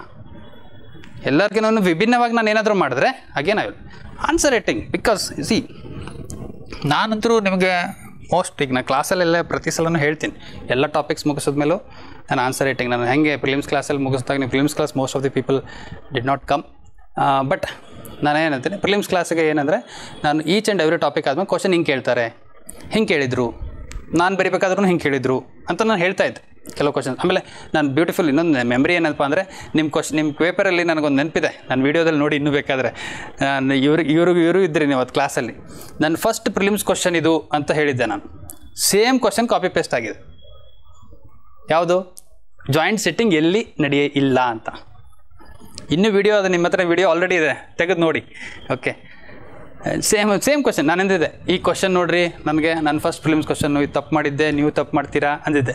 Most of these people write ಮಾಡಿದ್ರು ತಪ್ಪು ಮಾಡಿದ್ರು ಗೊತ್ತಿಲ್ಲ, ಹೈಲೈಟ್ ಮಾಡಿ ಹೇಳಿದ್ದೆ. ಅಂದರೆ same question, there is nothing, no one word change ಇಲ್ಲ ಅದರಲ್ಲಿ. Y again? ಬಿಕಾಸ್ ಪ್ರಿಲಿಮ್ಸಲ್ಲಿ ಹೆಂಗೋ ಆಯ್ತು, ಈಗ ಮೇನ್ಸಲ್ಲಾದರೆ ನೀವು ಆನ್ಸರ್ ಬರೀಲಿ ಅಂದರೆ ಆಗಲ್ಲ. ಆನ್ಸರಲ್ಲಿ ನಾನು ಸ್ಟ್ರೆಸ್ ಮಾಡ್ತೀನಿ, ಏನು ಎಲ್ಲ ಕ್ಲಾಸಲ್ಲಿ ಮುಗಿಬೇಕಾದ್ರೂ ಆನ್ಸರ್ ಈ ಥರ ಬರೀಬೇಕು, ಈ ಕ್ವಶನ್ ಹಿಂಗಿರುತ್ತೆ, ಇದಕ್ಕೆ ಈ ಅಪ್ರೋಚ್ ಇರಬೇಕು. ಸ್ಟ್ಯಾಂಡರ್ಡ್ ನಾನು ಕೆಲವು ನನ್ನ ಹತ್ರ ಏನಿದೆ ಈಗ ಸ್ಟ್ಯಾಂಡರ್ಡ್ ಡೆಫಿನೇಷನ್ಸ್ ಅಂತ ಹೇಳ್ತೀನೋ ಅಥವಾ ಸ್ಟ್ಯಾಂಡರ್ಡ್ ಇಂಟ್ರೊಡಕ್ಷನ್ಸ್ ಅಂತ ಹೇಳ್ತೀನೋ, ಎಲ್ಲನೂ ಎಕ್ಸ್ಪೆಕ್ಟ್ ಮಾಡಬೇಡಿ ಸರಿ ಕೊಡಲಿ ಅಂತ. ನೀವು ಸ್ವಲ್ಪ ಬರ್ಕೊಂಬನ್ನಿ, ನಾವೇನಿದೆ ನಾನು ಕೊಡ್ತೀನಿ. ಓಕೆ, ಆದರೆ ನಿಮ್ಗೆ ಇನಿಷಿಯಲಿನೇ ಕೊಟ್ಬಿಟ್ರೆ ಅವ್ರು ಕೊಡ್ತಾರೆ ಬಿಡಪ್ಪ ಅನ್ನೋ ಥರ ಆಗುತ್ತೆ. ನಾನು ಇನಿಷಿಯಲಿ ಕೊಡೋದಿಲ್ಲ, ಯಾಕೆ? ಸ್ವಲ್ಪ ಎಫರ್ಟ್ ಹಾಕಬೇಕು. ನೀವು ಎಫರ್ಟ್ ಹಾಕಿದ್ರೆ ಹೋಗ್ತಾ ಎಂಡಿಗೆ ಬಂದಾಗ ನನ್ನ ಕೆಲಸ ಏನೂ ಇಲ್ಲ. ನನ್ನ ಕೆಲಸ ನಾನು ಬೆಳಗ್ಗೆ ಬಂದರೆ ಸಂಜೆನೇ ಇಲ್ಲೇ ನನ್ನ ಮನೆಯೇ ಇದೆ ಅನ್ನಂಗಿದೆ. Okay, most of the people might have seen any time I am available. Okay, even 8 o'clock 9 o'clock ಮನೆಗೆ ಹೋಗ್ತೇನೆ, ನಾನು ತಲೆ ಕೆಡಿಸ್ಕೊಳ್ಳಲ್ಲ. ಬಟ್ ಯಾಕೆ? ಬಿಕಾಸ್ ನಾನು ಇಲ್ಲಿ ಕೂತ್ಕೊಂಡಿರೋದು ನಿಮ್ಮ ಸಲುವಾಗಿ. ಅದು ನೀವು ವರ್ಕ್ ಮಾಡಬೇಕು. ಮೇನ್ಸಲ್ಲಿ ನನ್ನ ರೋಲ್ ಭಾಳ ಇದೆ, ಪ್ರಿಲಿಮ್ಸಲ್ಲಿ ನಾನು ನಿಮಗೆ ಕಂಡಿಲ್ಲ. ಮೇನ್ಸಲ್ಲಿ ನಾನು ಭಾಳ ಕಾಣ್ತೀನಿ. ಯಾಕೆ? ಯಾರು ಬರೀತೀರಾ ಅವ್ರಿಗೆ ಕಾಣ್ತೀನಿ, ಎಲ್ಲರಿಗೂ ಕಾಣಲ್ಲ. ಮತ್ತು ಈಗಲೇ ಹೇಳ್ತೀನಿ, ಯಾರಿಗೆ ಆನ್ಸರ್ ಬರೀತೀರಾ ಅವ್ರಿಗೆ ನನ್ನ ಸಪೋರ್ಟ್ ಭಾಳ ಇರುತ್ತೆ. ನಾನು ನಿಮ್ಗೆ ಇಲ್ಲಿಂದ ನೀವು last day of the working day ನೀವು ಇಲ್ಲಿಂದ ಹೋಗಬೇಕಾದ್ರೇ I can tell you that whether you are there in the final list or not. ಅಂದರೆ ನಾಟ್ ಅಂತ ಯಾರಿಗೂ ಹೇಳಲ್ಲ, ಯಾರು ಇರ್ತೀರಾ ಅಂತ ನಾನು ಹೇಳ್ತೀನಿ ಅದನ್ನು. Because by looking at your answers, I am not ಏನಂತರ ಆಸ್ಟ್ರಾಲಜರ್ ಅಲ್ಲ, but looking at your answers I can predict. And to whomever I have said they are not out of the list. Okay, accept one example ಅಂದರೆ ತೇಜಸ್ ನಾಯಕ್ ಅಂತ ಇಬ್ಬರು ಇದ್ದರು, ನಾನು ಅವ್ರಿಗೂ ಹೇಳಿದ್ದೆ ಲಿಸ್ಟಲ್ಲಿ ಇರ್ತೀರಾ ಹೋಗ್ರಿ ಅಂತ. ಲಿಸ್ಟಿಂದ ಹೊರಗಡೆ ಉಳಿದ್ರು ಅವರು. SL 190 score, but luckily next ACF ಎಕ್ಸಾಮಲ್ಲಿ ಹಿ ಬಿಕೇಮ್ ಟಾಪರ್. ಓಕೆ, ಆಗ್ಬೋದು, ನಾನು ಫುಲ್ ಮಿಸ್ ಆಗೈತೆ ಅಂತಲ್ಲ. ಬಟ್ ಅಗೇನ್ ಹಿ 190 ಸ್ಕೋರ್ ಆಗಿ ಎಲ್ಲ ಚೆನ್ನಾಗಿ ಮಾಡಿದ್ದಾರೆ, ಒಂದು ಸ್ವಲ್ಪ ಮಾರ್ಕ್ಸಿಂದ ಮಿಸ್ ಆಯಿತು. ಇಂಟರ್ನಲ್ ಸ್ವಲ್ಪ ಚೆನ್ನಾಗಿ ಕೊಟ್ಟಿದ್ರೆ May probably he was the B N into the final list ಅನ್ಸುತ್ತೆ, ಮಿಸ್ ಆಯಿತು. Okay, most of the students ಇಲ್ಲೇನು ಫೋಟೋ ಹಾಕಿದ್ದೀನಲ್ಲ ಹೊರಗಡೆ, ನೀವು ತೆಗೆದು ನೋಡಿ, ಇಂಟರ್ನಲ್ ಅವ್ರಿಗೆ ಮಾರ್ಕ್ಸ್ ಎಲ್ಲ ಬಿಟ್ಟಿದ್ದಾರಲ್ಲ ಲಾಸ್ಟ್ ಟೈಮ್, 20 ಮಾರ್ಕ್ಸ್ ತೊಗೊಂಡು ಸೆಲೆಕ್ಟ್ ಆಗಿದ್ದಾರೆ. ಓಕೆ, ನನ್ನ ಸ್ಟ್ರೆಂತ್ ಏನು? ಮೇನ್ಸಲ್ಲಿ ನಿಮ್ಮ ಮಾರ್ಕ್ಸ್ ಇನ್ಕ್ರೀಸ್ ಮಾಡಿಸೋದು. ಏನಾದರೂ ಮಾಡಿಬಿಟ್ಟು ಮೇನ್ಸಲ್ಲಿ ನಿಮಗೆ ಇನ್ಕ್ರೀಸ್ ಆಗಬೇಕು, ಮಾರ್ಕ್ಸ್ ಹೈ ಬರಬೇಕು. ಅದು ಯಾವಾಗ ಸಿಗುತ್ತೆ ರೀ? Only when you put effort. ನನ್ನ ಕಡೆಯಿಂದ ಎಕ್ಸ್ಪೆಕ್ಟೇಷನ್ ಏನು ಸಿಗುತ್ತೆ, ನಿಮಗೆ ಫೀಡ್ಬ್ಯಾಕ್ ಸಿಗುತ್ತೆ, ವ್ಯಾಲ್ಯೂಯೇಷನ್ ಸಿಗುತ್ತೆ, ಕಂಟೆಂಟ್ ಇದನ್ನು ಓದಿ ಅದನ್ನು ಓದಿ ಗೆಸ್ ಮಾಡಿ ಕೊಡ್ತೀನಿ. ಬಟ್ ನೀವು ಬರೀಲಿಲ್ಲ ಅಂದರೆ ಐ ಕಾಂಟ್ ಡೂ ಎನಿಥಿಂಗ್. ನೀವು ಬರೆಯೋವರೆಗೂ ನಾನೇನು ಮಾಡಲ್ಲ, ನನ್ನ ರೋಲೇ ಇಲ್ಲ ಅಂದ್ಕೊಳ್ಳಿ. ಬರೆದವ್ರಿಗೆ ನಾನು ನಿಮ್ಮ ಹಿಂದೆ ಬೀಳ್ತೀನಿ. ನೀವು ಈಚ್ ಆ್ಯಂಡ್ ಎವ್ರಿ ಪರ್ಸನ್ಗೂ ನಾನು ಕೇಳ್ತಾ ಹೋಗ್ತೇನೆ, ಯಾಕೆ ಬರ್ತಿಲ್ಲ, ಅದನ್ನು ಬರ್ಕೊಂಬನ್ನಿ, ಇದನ್ನು ಬರ್ಕೊಂಬನ್ನಿ ಅಂತ. Even for specific papers specific papers my public administration is my optional. Taylor ಇದಾರಲ್ಲ, Taylor, Gulick, Fayol, all those things I have read. ನಾನು ಆಪ್ಷನಲ್ ತೊಗೊಂಡಿದ್ದೀನಿ, MA ಪಬ್ಲಿಕ್ ಅಡ್ಮಿನಿಸ್ಟ್ರೇಷನ್ ಮಾಡಿದ್ದೀನಿ, MTech ಆದಮೇಲೆ ಅದನ್ನು ಮಾಡಿದ್ದೀನಿ. So I know it. Human resource management, okay, HRM, training and development, these are all topics which are favourite for me. Even in those also I can help you. Okay, I will not teach, but at least I will help you by writing the answers. So ಅದಕ್ಕೆ ನಿಮ್ಮ ಕರ್ತವ್ಯ ಏನು, ಎಷ್ಟಾಗುತ್ತೆ ಅಷ್ಟು questions ನಾನು post ಮಾಡ್ತೀವಿ. Questions ನಿಮಗೆ flood ಆಗದಂಗೆ ಆಗಿಬಿಡುತ್ತೆ. ನೀವು ಎಷ್ಟು ಬೇಕಷ್ಟು ಕ್ವಶನ್ಸ್ ತೊಗೋಬೋದು, ಬರಿಬೋದು. ಬಟ್ ನೀವೆಲ್ಲ ಕ್ವಶನ್ಸ್ಗೂ ಆನ್ಸರ್ ಬರೆಯೋದು ನನಗೆ ಡೌಟ್ ಇದೆ, ರೈಟ್? ಆ ಡೌಟ್ ಇರೋದನ್ನು ನೀವು ಪ್ರೂವ್ ಮಾಡಿ ಹೇಳಿ ನನಗೆ, ಸರ್ ಅದು ಡೌಟ್ ಅಲ್ಲ, ನಮ್ಮ ಬರ್ದೋಸು ಇದು ನೋಡಿ ಅಂತ. ಓಕೆ, ನಮ್ಮ ಹತ್ರ ಈಗ KS ಒಂದು ಕೋರ್ ಬ್ಯಾಚ್ ಅಂತ ಮಾಡಿದ್ವಿ, 82 ಸ್ಟೇಟ್ಸ್ ಟೆಸ್ಟ್ ಇದೆ ಅದರದ್ದು. ಆ 82 ಟೆಸ್ಟ್ ಯಾರು ಬರೀತಾರೆ ಫುಲ್ಲಾಗಿ, ಇಲ್ಲಿವರೆಗೂ ಫೇಲ್ ಆಗಿಲ್ಲ. ಫೇಲ್ ಅಂದ್ರೇನು, ಫೈನಲ್ ಲಿಸ್ಟಿಂದ ಹೊರಗಡೆ ಉಳಿದಿಲ್ಲ. ಫುಲ್ ಬರೀಬೇಕು, 82 ಬರೀಬೇಕು, ಕಂಪಲ್ಸರಿ ರೂಲ್ ಅದು ನಮ್ಮದು, ಬರೀಲೇಬೇಕು. ಏನೋ ಇವತ್ತು ಬರೆದೆ ನಾಳೆ ಬಿಟ್ಟೆ, ಇವತ್ತು ಬರೆದೆ ನಾಳೆ ಇಲ್ಲ. ಈ ಮೇನ್ಸ್ ಬಂದಾಗ ಕಂಪಲ್ಸರಿ ಅಷ್ಟು ಟೆಸ್ಟ್ ಬರೆದ್ರೆ ನಾನು ಗ್ಯಾರಂಟಿ ಕೊಡ್ತೀನಿ ನೀವು ಆಗಕ್ಕೆ ಸಾಧ್ಯನೇ ಇಲ್ಲ, ಹೊರಗಡೆ ಉಳಕ್ಕೆ ಸಾಧ್ಯನೇ ಇಲ್ಲ. ಯಾಕೆ? ಬಿಕಾಸ್ ಓನ್ಲಿ, ಮತ್ತು ಅದರಲ್ಲೂ ಸುಮ್ಮನೆ ಬರೀ ಅಂದರೆ ಸುಮ್ಮನೆ ಬರೆದ್ರೆ ಏನೂ ಕಂಟೆಂಟ್ ಇಲ್ಲ, ಅದನ್ನೇ ಸುಮ್ಮನೆ ಬರೆದ್ರಲ್ಲ. ನಮ್ಮ ಕಡೆಯಿಂದ ಕಂಟಿನ್ಯೂಸ್ ಫೀಡ್ಬ್ಯಾಕ್ ಇರುತ್ತೆ. ನಾವು ಸ್ಟಾಪ್ ಮಾಡಿಸ್ತೀವಿ ಸೆಂಟ್ರಲ್ಲಿ. ಚೆನ್ನಾಗಿ ಬರೀತಿಲ್ಲ ಅಂದರೆ ಸ್ಟಾಪ್ ಮಾಡಿ ಬಿಟ್ಬಿಡಿ, ಬೇರೆದು ಓದಿ, ಇನ್ನೊಂದು ಸರಿ ಬರೆಯೋವರೆಗೂ ಬರೆಯಲ್ಲ ಅಂತ. ಹಾಗೆ ಓದ್ಕೊಂಡೇ ಬರೀಬೇಕು, ಓದದೇ ಬರೆಯಂಗಿಲ್ಲ. ಅದಕ್ಕೆ ನಿಮಗೂ ಅದೇ ಹೇಳ್ತಾ ಇದ್ದೀನಿ, we will give lot of questions, but however that questions has to be utilise and write the answers and bring it to us. Okay, that is what I want to say. Okay, so 15 ಮಾರ್ಕ್ಸಿಗೆ 15 ತೊಗೊಳಕ್ಕೆ ಪ್ರಯತ್ನ ಪಡೋಣ. Statistics again Ragini madam will take it. Okay, statistics ಅವರೇ ತೊಗೋತಾರೆ. And with respect to GS ಅಂತ ಬಂದರೆ history Prabhu sir ಬರ್ತಾರೆ, politic ನಾನು ಬರ್ತೀನಿ, ಎಕನಾಮಿಗೂ ನಾನೇ ಬರ್ತೀನಿ, and then science and technology madam ಬರ್ತಾರೆ. ಕರೆಂಟ್ ಅಫೇರ್ಸ್ಗೆ will see either me or some other person. Okay, because that current affairs is different, this current affairs is different, so probably I may step in ಆದರೆ ಆಗ್ಬೋದು. Okay, so this is the area of coverage. Okay, geography ಅಲ್ವಾ, ಜಾಗ್ರಫಿಗೆ ಒಬ್ಬರು ಸುದರ್ಶನ್ ಅಂತ ಇನ್ನೊಬ್ರು ಇದ್ದಾರೆ. Is a new person ಅಂದರೆ not to us, not to the field. He was teaching in some big institute, so we are pulling him. Probably he may come. Okay, so ಬಂದರೆ ಬರ್ಬೋದು, ಗೊತ್ತಿಲ್ಲ. I don't know whether he will come or not. Okay.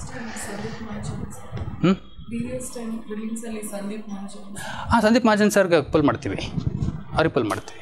ಅವ್ರಿಗೆ ಅದು like ಅವ್ರ default ಅವ್ರು, like any time whenever we ask him he will come and he will do the class. There is no problem with him. But another person probably we may are not engage him. Okay, we don't know, right? So that is the thing. Anything else ಹೇಳಿ.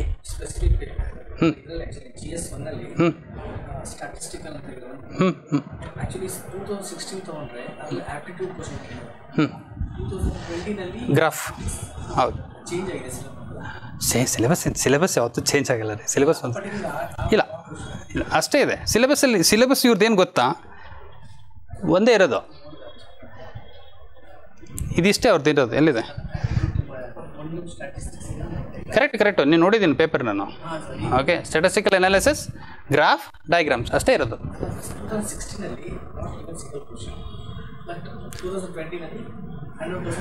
ಹೌದು, no change.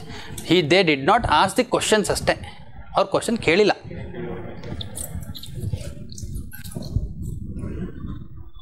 ಅರ್ಥ ಆಯ್ತಾ? Clear ಮಾಡಿದ್ರೆ ಅವರು. ಇಲ್ಲ, ನಾನೇನು ಹೇಳ್ತಾ ಇದ್ದೀನಿ ಅಂದರೆ, ಅವರಿಗೆ ಬೌಂಡ್ರಿ ಇಲ್ಲ ರೀ. First of all there is no boundary for them. ಅವ್ರು ಹೇಳಿದ್ದಾರೆ ಅಂದರೆ ಅದೇ ಕೇಳಬೇಕು ಅಂತ ರೂಲ್ ಏನಿಲ್ಲ.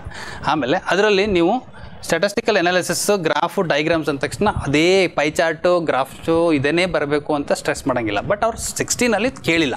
I agree with that. But now after 2020 they will be asking the areas from this only. They will not ask the questions from aptitude part, what I feel. ನನಗೆ ಅನಿಸುತ್ತೆ, ಯಾಕೆ ಅಂದರೆ ಅದು ಫ್ರೇಮ್ ಮಾಡಬೇಕಾದ್ರೆ ಮಿಸ್ಟೇಕ್ ಆಗಿದೆ ಒಂದು ಸ್ವಲ್ಪ ಅಷ್ಟೇ. Otherwise they would not have asked. ಇಲ್ಲಾಂದ್ರೂ ನೀವು ಓದಿದ್ದೀರಲ್ಲ ಪ್ರಿಲಿಮ್ಸ್ಗೆ ಓದಿಲ್ವಾ ಆಪ್ಟಿ part? You can solve it. Still you can solve it. I have seen the paper. ಅದು ಹಾಕಿಲ್ಲ ಅಷ್ಟೇ ನಾವು ಇದರಲ್ಲಿ. ಬಂದರೆ ಅವ್ರಿಗೆ ಕರಿತೀನಿ. ಯಾರಿಗೆ? ಯಾಕಂದ್ರೆ ಸಿಲೆಬಸ್ ಅಷ್ಟು ದೊಡ್ಡದಿಲ್ಲ, ಅವ್ರಿಗೆ ಕರೆಯೋಕ್ಕೆ ಇಷ್ಟ ಇಲ್ಲ ನನಗೆ. ಯಾರಿಗೆ? ಸಂಕೇತ್ ಸರ್ಗೆ. ಬಟ್ ಸಪೋಸ್ ಸಿಲೆಬಸ್ ಅಷ್ಟು ದೊಡ್ಡದಿಲ್ಲ ಅಂತ ನಾನೇ ತೊಗೋಬೇಕು ಅಂತ ಅಂದ್ಕೊಂಡಿದ್ದೀನಿ. ನನಗೆ ಆಗಲಿಲ್ಲ ಅಂದರೆ ಅವರೇ ತೊಗೋತಾರೆ. ನಾನು ಅಂತೀನಿ ತೊಗೋತೀನಿ ಅಂತ, ನನಗೆ ಆಗೋದೇ ಇಲ್ಲ ರೀ. ಟು ಬಿ ಫ್ರ್ಯಾಂಕ್ ಏನೋ I will be having lot of ಇದು, ಹಾಗಾಗಿ ನನಗೆ ಬರೋದೇ ಇಲ್ಲ, ನನಗೆ ಕೆಲಸನೇ ಆಗೋದಿಲ್ಲ. ಹಾಗಾಗಿ ನಾನು ತೊಗೊಳ್ಳೋದು ಕಡಿಮೆ. ಆದರೂ ಬಟ್ ಸಂಕೇತ್ ಸರ್ ಇರ್ತಾರಲ್ಲ, ನಾನು ತೊಗೋತೀನಿ. ಇಬ್ಬರಲ್ಲಿ ಒಬ್ಬರು 100%. ಸಂಕೇತ್ ಸರ್ ಬರ್ತಾರೆ. ಬಟ್ ಸಿಲೆಬಸ್ ನಿಮ್ಗೆ ಅಷ್ಟಿಲ್ವಲ್ಲ, ನನಗೆ ಅವ್ರಿಗೆ ಏನು ಕರೆದು ಏನು ಹೇಳಿ ಅನ್ನೋ ಥರ ಇದೆ. ಇದಿಷ್ಟೇ ಮಾಡಿ ಸರ್ ಅಂತ. ಅದಕ್ಕೆ ನಾನೇ ಮಾಡೋದು ಉತ್ತಮ ಅಂತ ನನಗೆ ಅನ್ನಿಸ್ತಿದೆ ಅಷ್ಟೇ. ರೈಟ್, ನೆಕ್ಸ್ಟ್ ಮತ್ತೆ nothing. Thank you. Yes, online ಹೇಳಿ.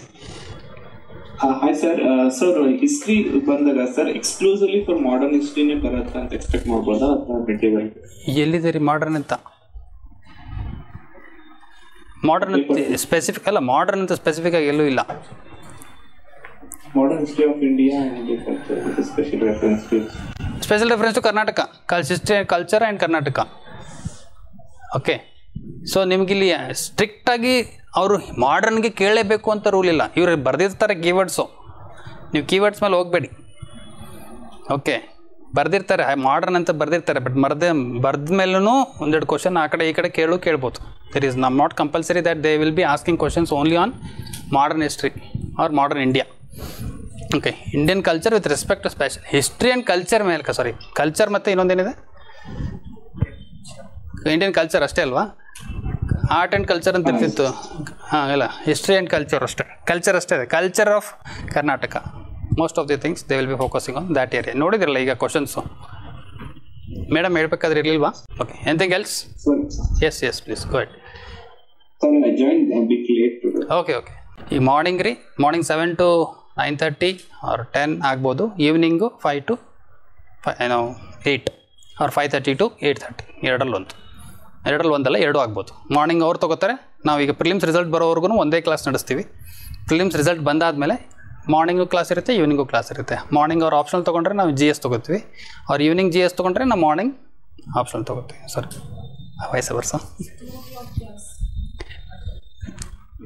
ಚಾನ್ಸ್ ಇಲ್ಲ. ಯಾಕೆಂದರೆ only if we get A pressure ಅಂದ್ರೇನು, ಸಿಲೆಬಸ್ ಮುಗ್ಸೋಕೆ ಆಗಲ್ಲ ಅಂದರೆ ನಾವು GS ಅವ್ರು ಶಿಫ್ಟ್ ಆಗ್ತೀವಿ. ಅವ್ರಿಗಂತೂ ಪಾಸಿಬಲೇ ಇಲ್ಲ. ಈಗ ಅವ್ರು ಬರಬೇಕು 5:30ಗೆ, ಇಲ್ಲಾಂದರೆ ವೀಕೆಂಡ್ಸ್, ಸಂಡೇ, ಹಾಲಿಡೇಸ್, ಆ ಟೈಮಲ್ಲಿ ಫುಲ್ ಡೇ ಎಂಗೇಜ್ ಮಾಡಿದ್ರು ಮಾಡ್ಬೋದು. ಓಕೆ, ಬಟ್ ನಮ್ಮ ಟಾರ್ಗೆಟ್ November 20 ಒಳಗಡೆ ನಿಮ್ಮ ಕ್ಲಾಸ್ ಮುಗಿದಿರಬೇಕು, ನಿಮ್ಮ ಟೆಸ್ಟ್ ಸೀರೀಸು ಮುಗಿದಿರಬೇಕು. Okay, rest another 20 days should be given it for free to study. ಅದು ನಮ್ಮ ಟಾರ್ಗೆಟ್. ಹೇಳಿ ಸರ್. ಈಗ ಇದು ಆನ್ಲೈನ್ ತಗೊಳ್ಳುವಂಥವ್ರು ನಾವು ಯಾವ್ದಾದ್ರು ಈಗ ಹೆಂಗ್ ಸರ್, ಈಗ ನಾವು ಬರೆಯೋದು ಅದನ್ನ ನಿಮ್ಮ ಹತ್ರ ಕರೆಕ್ಷನ್? ನೀವೇನಿಲ್ಲ, ನೀವು ಸ್ಕ್ಯಾನ್ ಮಾಡಿಬಿಟ್ಟು ನೀವು ಕಳಿಸಿ. ಆಫೀಸ್ ನಂಬರ್ ಇದೆ ತಾನೇ, ಆಫೀಸ್ ನಂಬರ್ಗೆ ಸ್ಕ್ಯಾನ್ ಮಾಡಿ ನೀವು ಕಳಿಸ್ಬೇಕು. ನೀವು ಕಳಿಸ್ಬಿಟ್ರೆ ಅದನ್ನು ಅವ್ರು ನಮಗೆ ಫಾರ್ವರ್ಡ್ ಮಾಡ್ತಾರೆ, ಅಂದರೆ ಕನ್ಸರ್ನ್ ಫ್ಯಾಕಲ್ಟಿಗೆ ಫಾರ್ವರ್ಡ್ ಮಾಡ್ತಾರೆ. ಫಾರ್ವರ್ಡ್ ಮಾಡಿಬಿಟ್ಟು ನಿಮಗೆ ಫೀಡ್ಬ್ಯಾಕ್ ಕೊಡ್ತಾರೆ. ಓಕೆ, ನೀವು ಅದನ್ನು ಪಿಂಗ್ ಮಾಡ್ಕೊಂಡು ಶೆಡ್ಯೂಲ್ ಮಾಡ್ತೀವಿ. ಈಗ ಅದರಲ್ಲಿ ನಿಮ್ಗೆ ಯಾವಾಗ ಫೀಡ್ಬ್ಯಾಕ್ ಅಂತ ಶೆಡ್ಯೂಲ್ ಮಾಡ್ತೀವಿ. ಒಂದೇನು ಬೆನಿಫಿಟ್ ಆಯಿತು ನಿಮಗೆ ಅಂದರೆ, ಟೋಟಲಿ ಎಲ್ಲರಿಗೂ ಒಂದು ರೀತಿ, ನಮಗೂ ಬೆನಿಫಿಟ್, ನಿಮಗೂ benefit. That KS exam exam ಆಗೋದ್ರಿಂದ KS ಮೇನ್ಸ್ ಪ್ರೆಷರ್ ನಮಗಿಲ್ಲ. KS ಮೇನ್ಸ್ ಪ್ರೆಷರ್ ಬಿದ್ದಿದ್ರೆ ನಿಮ್ಮ ಪೇಪರ್ ವ್ಯಾಲ್ಯೂಯೇಷನ್ ಮಾಡೋಕ್ಕೆ ನಮಗೂ ಪ್ರೆಷರ್ ಆಗ್ತಿತ್ತು. ಎಲ್ಲನೂ ಕ್ವಶನ್ಸ್ ಬರ್ಕೊಂಬಂದ್ರೆ ಆನ್ಸರ್. ಈಗ ನಾವು ಸ್ವಲ್ಪ ರಿಲ್ಯಾಕ್ಸ್ಡ್ ಇರ್ತೀವಿ. ಸೊ ಹಾಗಾಗಿ we get time. So you can bring more number of answers, more number of questions. Okay, so ಹಂಗಾಗಿ ನೀವು ಬರೀಬೋದು, ಸ್ಕ್ಯಾನ್ ಮಾಡಿ ಕಳಿಸಿ, ಏನು ತೊಂದರೆ. Anything else?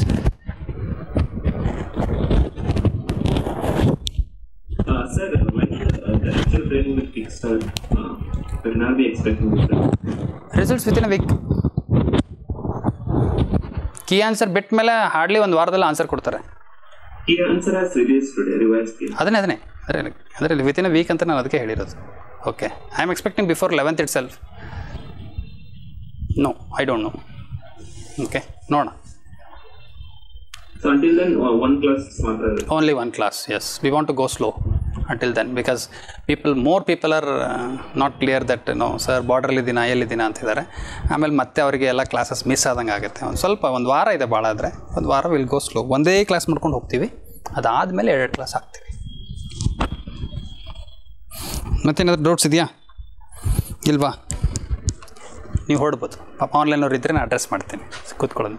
Thank you. Any questions in online? Cut off predictions ನೋಡಿ, ನಾನು ಲಾಸ್ಟ್ ಹೇಳ್ದಂಗ್ಲೇ 195 to 200 ಬಂದರೆ ಸ್ಟಾರ್ಟ್ ಮಾಡ್ಬೇಕು ಪ್ರಿಪ್ರೇಷನ್ ಅಂತ ಹೇಳಿದ್ದೆ. ಈಗ ಎಲ್ಲರದು ಒಂದು 50 ಮಾರ್ಕ್ಸ್ ಇನ್ಕ್ರೀಸ್ ಆಗ್ತಿದೆ ಅಂದರೆ 200ಗೆ ಬರ್ತೀನಿ ನಾನು ಅಷ್ಟೇ. 200 ಯಾಕೆ ಅಂದರೆ again I have A logic behind this. Y am saying this ಅಂತಂದರೆ because 236 was the cutoff, 235.5 if I have to be exact, previous year cutoff. 54 seats were there. Okay, 236 ಅನ್ನೊಂದು ತೊಗೋತೀನಿ. 236 ಅಂತ ಹೋದರೆ ವುಮೆನ್ಗೆ ಹೋದರೆ 206 ಅಲ್ವಾ? 206 ನಿಯರ್ ಟು 206 ಇತ್ತು. Around 25 marks difference men to women. Similarly I am telling you, ಈಗ double ಇದೆ seats, double ಇದೆ number. Double number ಇರೋದ್ರಿಂದ ಆಮೇಲೆ paper was not traditionally same at that point. ಅವಾಗೇನಿತ್ತು 2020ನಲ್ಲಿ ಏನಿತ್ತು ಪೇಪರ್, ಈ ಥರ ಪೇಪರ್ ಈಗಿರಲಿಲ್ಲ. ಸೊ ಹಾಗಾಗಿ ನನ್ನ ಪ್ರೆಡಿಕ್ಷನ್ ಸ್ವಲ್ಪ ಡೌನ್ ಇದೆ. ಅಂದರೆ ಕಟ್ ಆಫ್ ಡೌನಿಗೆ ಬರುತ್ತೆ, ಒಂದು 10-15 ಮಾರ್ಕ್ಸ್ ಆದರೂ ಡೌನಿಗೆ ಬಂದೇ ಬರುತ್ತೆ ಅಂತ.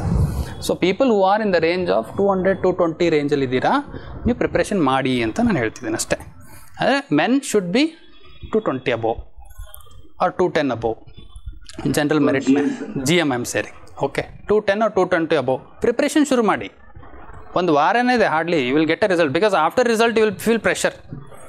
ನೀವು 220 ಮೇಲೆ ಸ್ಕೋರ್ ಮಾಡಿದ್ರೆ ಸಾಕು, ಭಾಳ ಆಯಿತು. ನಂಗೆ ಅನ್ಸುತ್ತೆ 10 ಮಾರ್ಕ್ಸ್ ಕೆಳಗಿಳಿಲ್ವಾ ಹೋದ ವರ್ಷಕ್ಕೆ? ನಾನು ನಂಬರ್ ಆಫ್ ಸೀಟ್ಸ್ ಜಾಸ್ತಿ ಇದೆ, ಕೆಳಗಿಳಲೇಬೇಕು. ಓಕೆ, ಸೊ ಹಾಗಾಗಿ ನೋಡಿ, ನಂಬರ್ ಆಫ್ ಸೀಟ್ಸ್ ಜಾಸ್ತಿ ಕಡಿಮೆ ಇದ್ದಾಗ ನಾನು KPSC ಇದ್ದು ನೀವು ಕಟ್ ಆಫ್ ನೀವು ನೋಡಿದ್ರೆ 183 ಏನೋ ಇತ್ತು. ಓಕೆ, 15ಅಲ್ಲಿ ಅಂದರೆ 17 ಬ್ಯಾಚಲ್ಲಿ 17 ಎಕ್ಸಾಮ್ ಆದಾಗ. ಅದೇ 2020 ಆದಾಗ it went to 198 because 106 post ಇತ್ತು. ಆದರೆ ಅವಾಗ ಪೋಸ್ಟ್ ಇರೋದು 464. ಸೊ 106ಗೂ 464ಗೂ ಅಂತ ಹೋದರೆ ಎಷ್ಟು ಮಾರ್ಕ್ಸ್ ವೇರಿಯೇಷನ್ ಆಯಿತು? 16 marks. If I have to be precise 16 marks variation ಆಗಿದೆ. ಅಂದರೆ ನಾನು ರಿವರ್ಸ್ ಬಂದರೆ, ಸಪೋಸ್ 106 ಫಸ್ಟ್ ಆಗಿತ್ತು ಅಂದರೆ ಆಮೇಲೆ 464 ಆಗಿದ್ದರೆ cut off would have been dropped by 16 marks.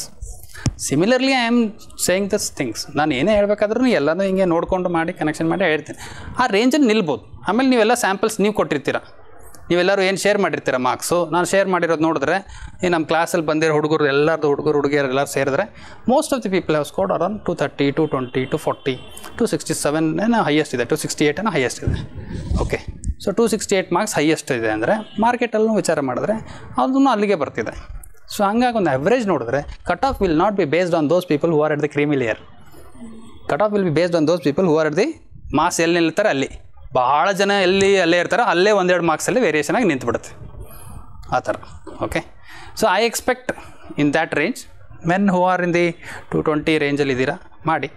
Okay, women even 195 to 200 ಇದ್ದೀರಾ ಅಂದರೆ ಶುರು ಮಾಡಿ ಪ್ರಿಪ್ರೇಷನ್ ಅಂತಲೇ ಹೇಳ್ತೀನಿ. ಟೀಕೆ, ಎನಿಥಿಂಗ್ ಎಲ್ಸ್? Thank you.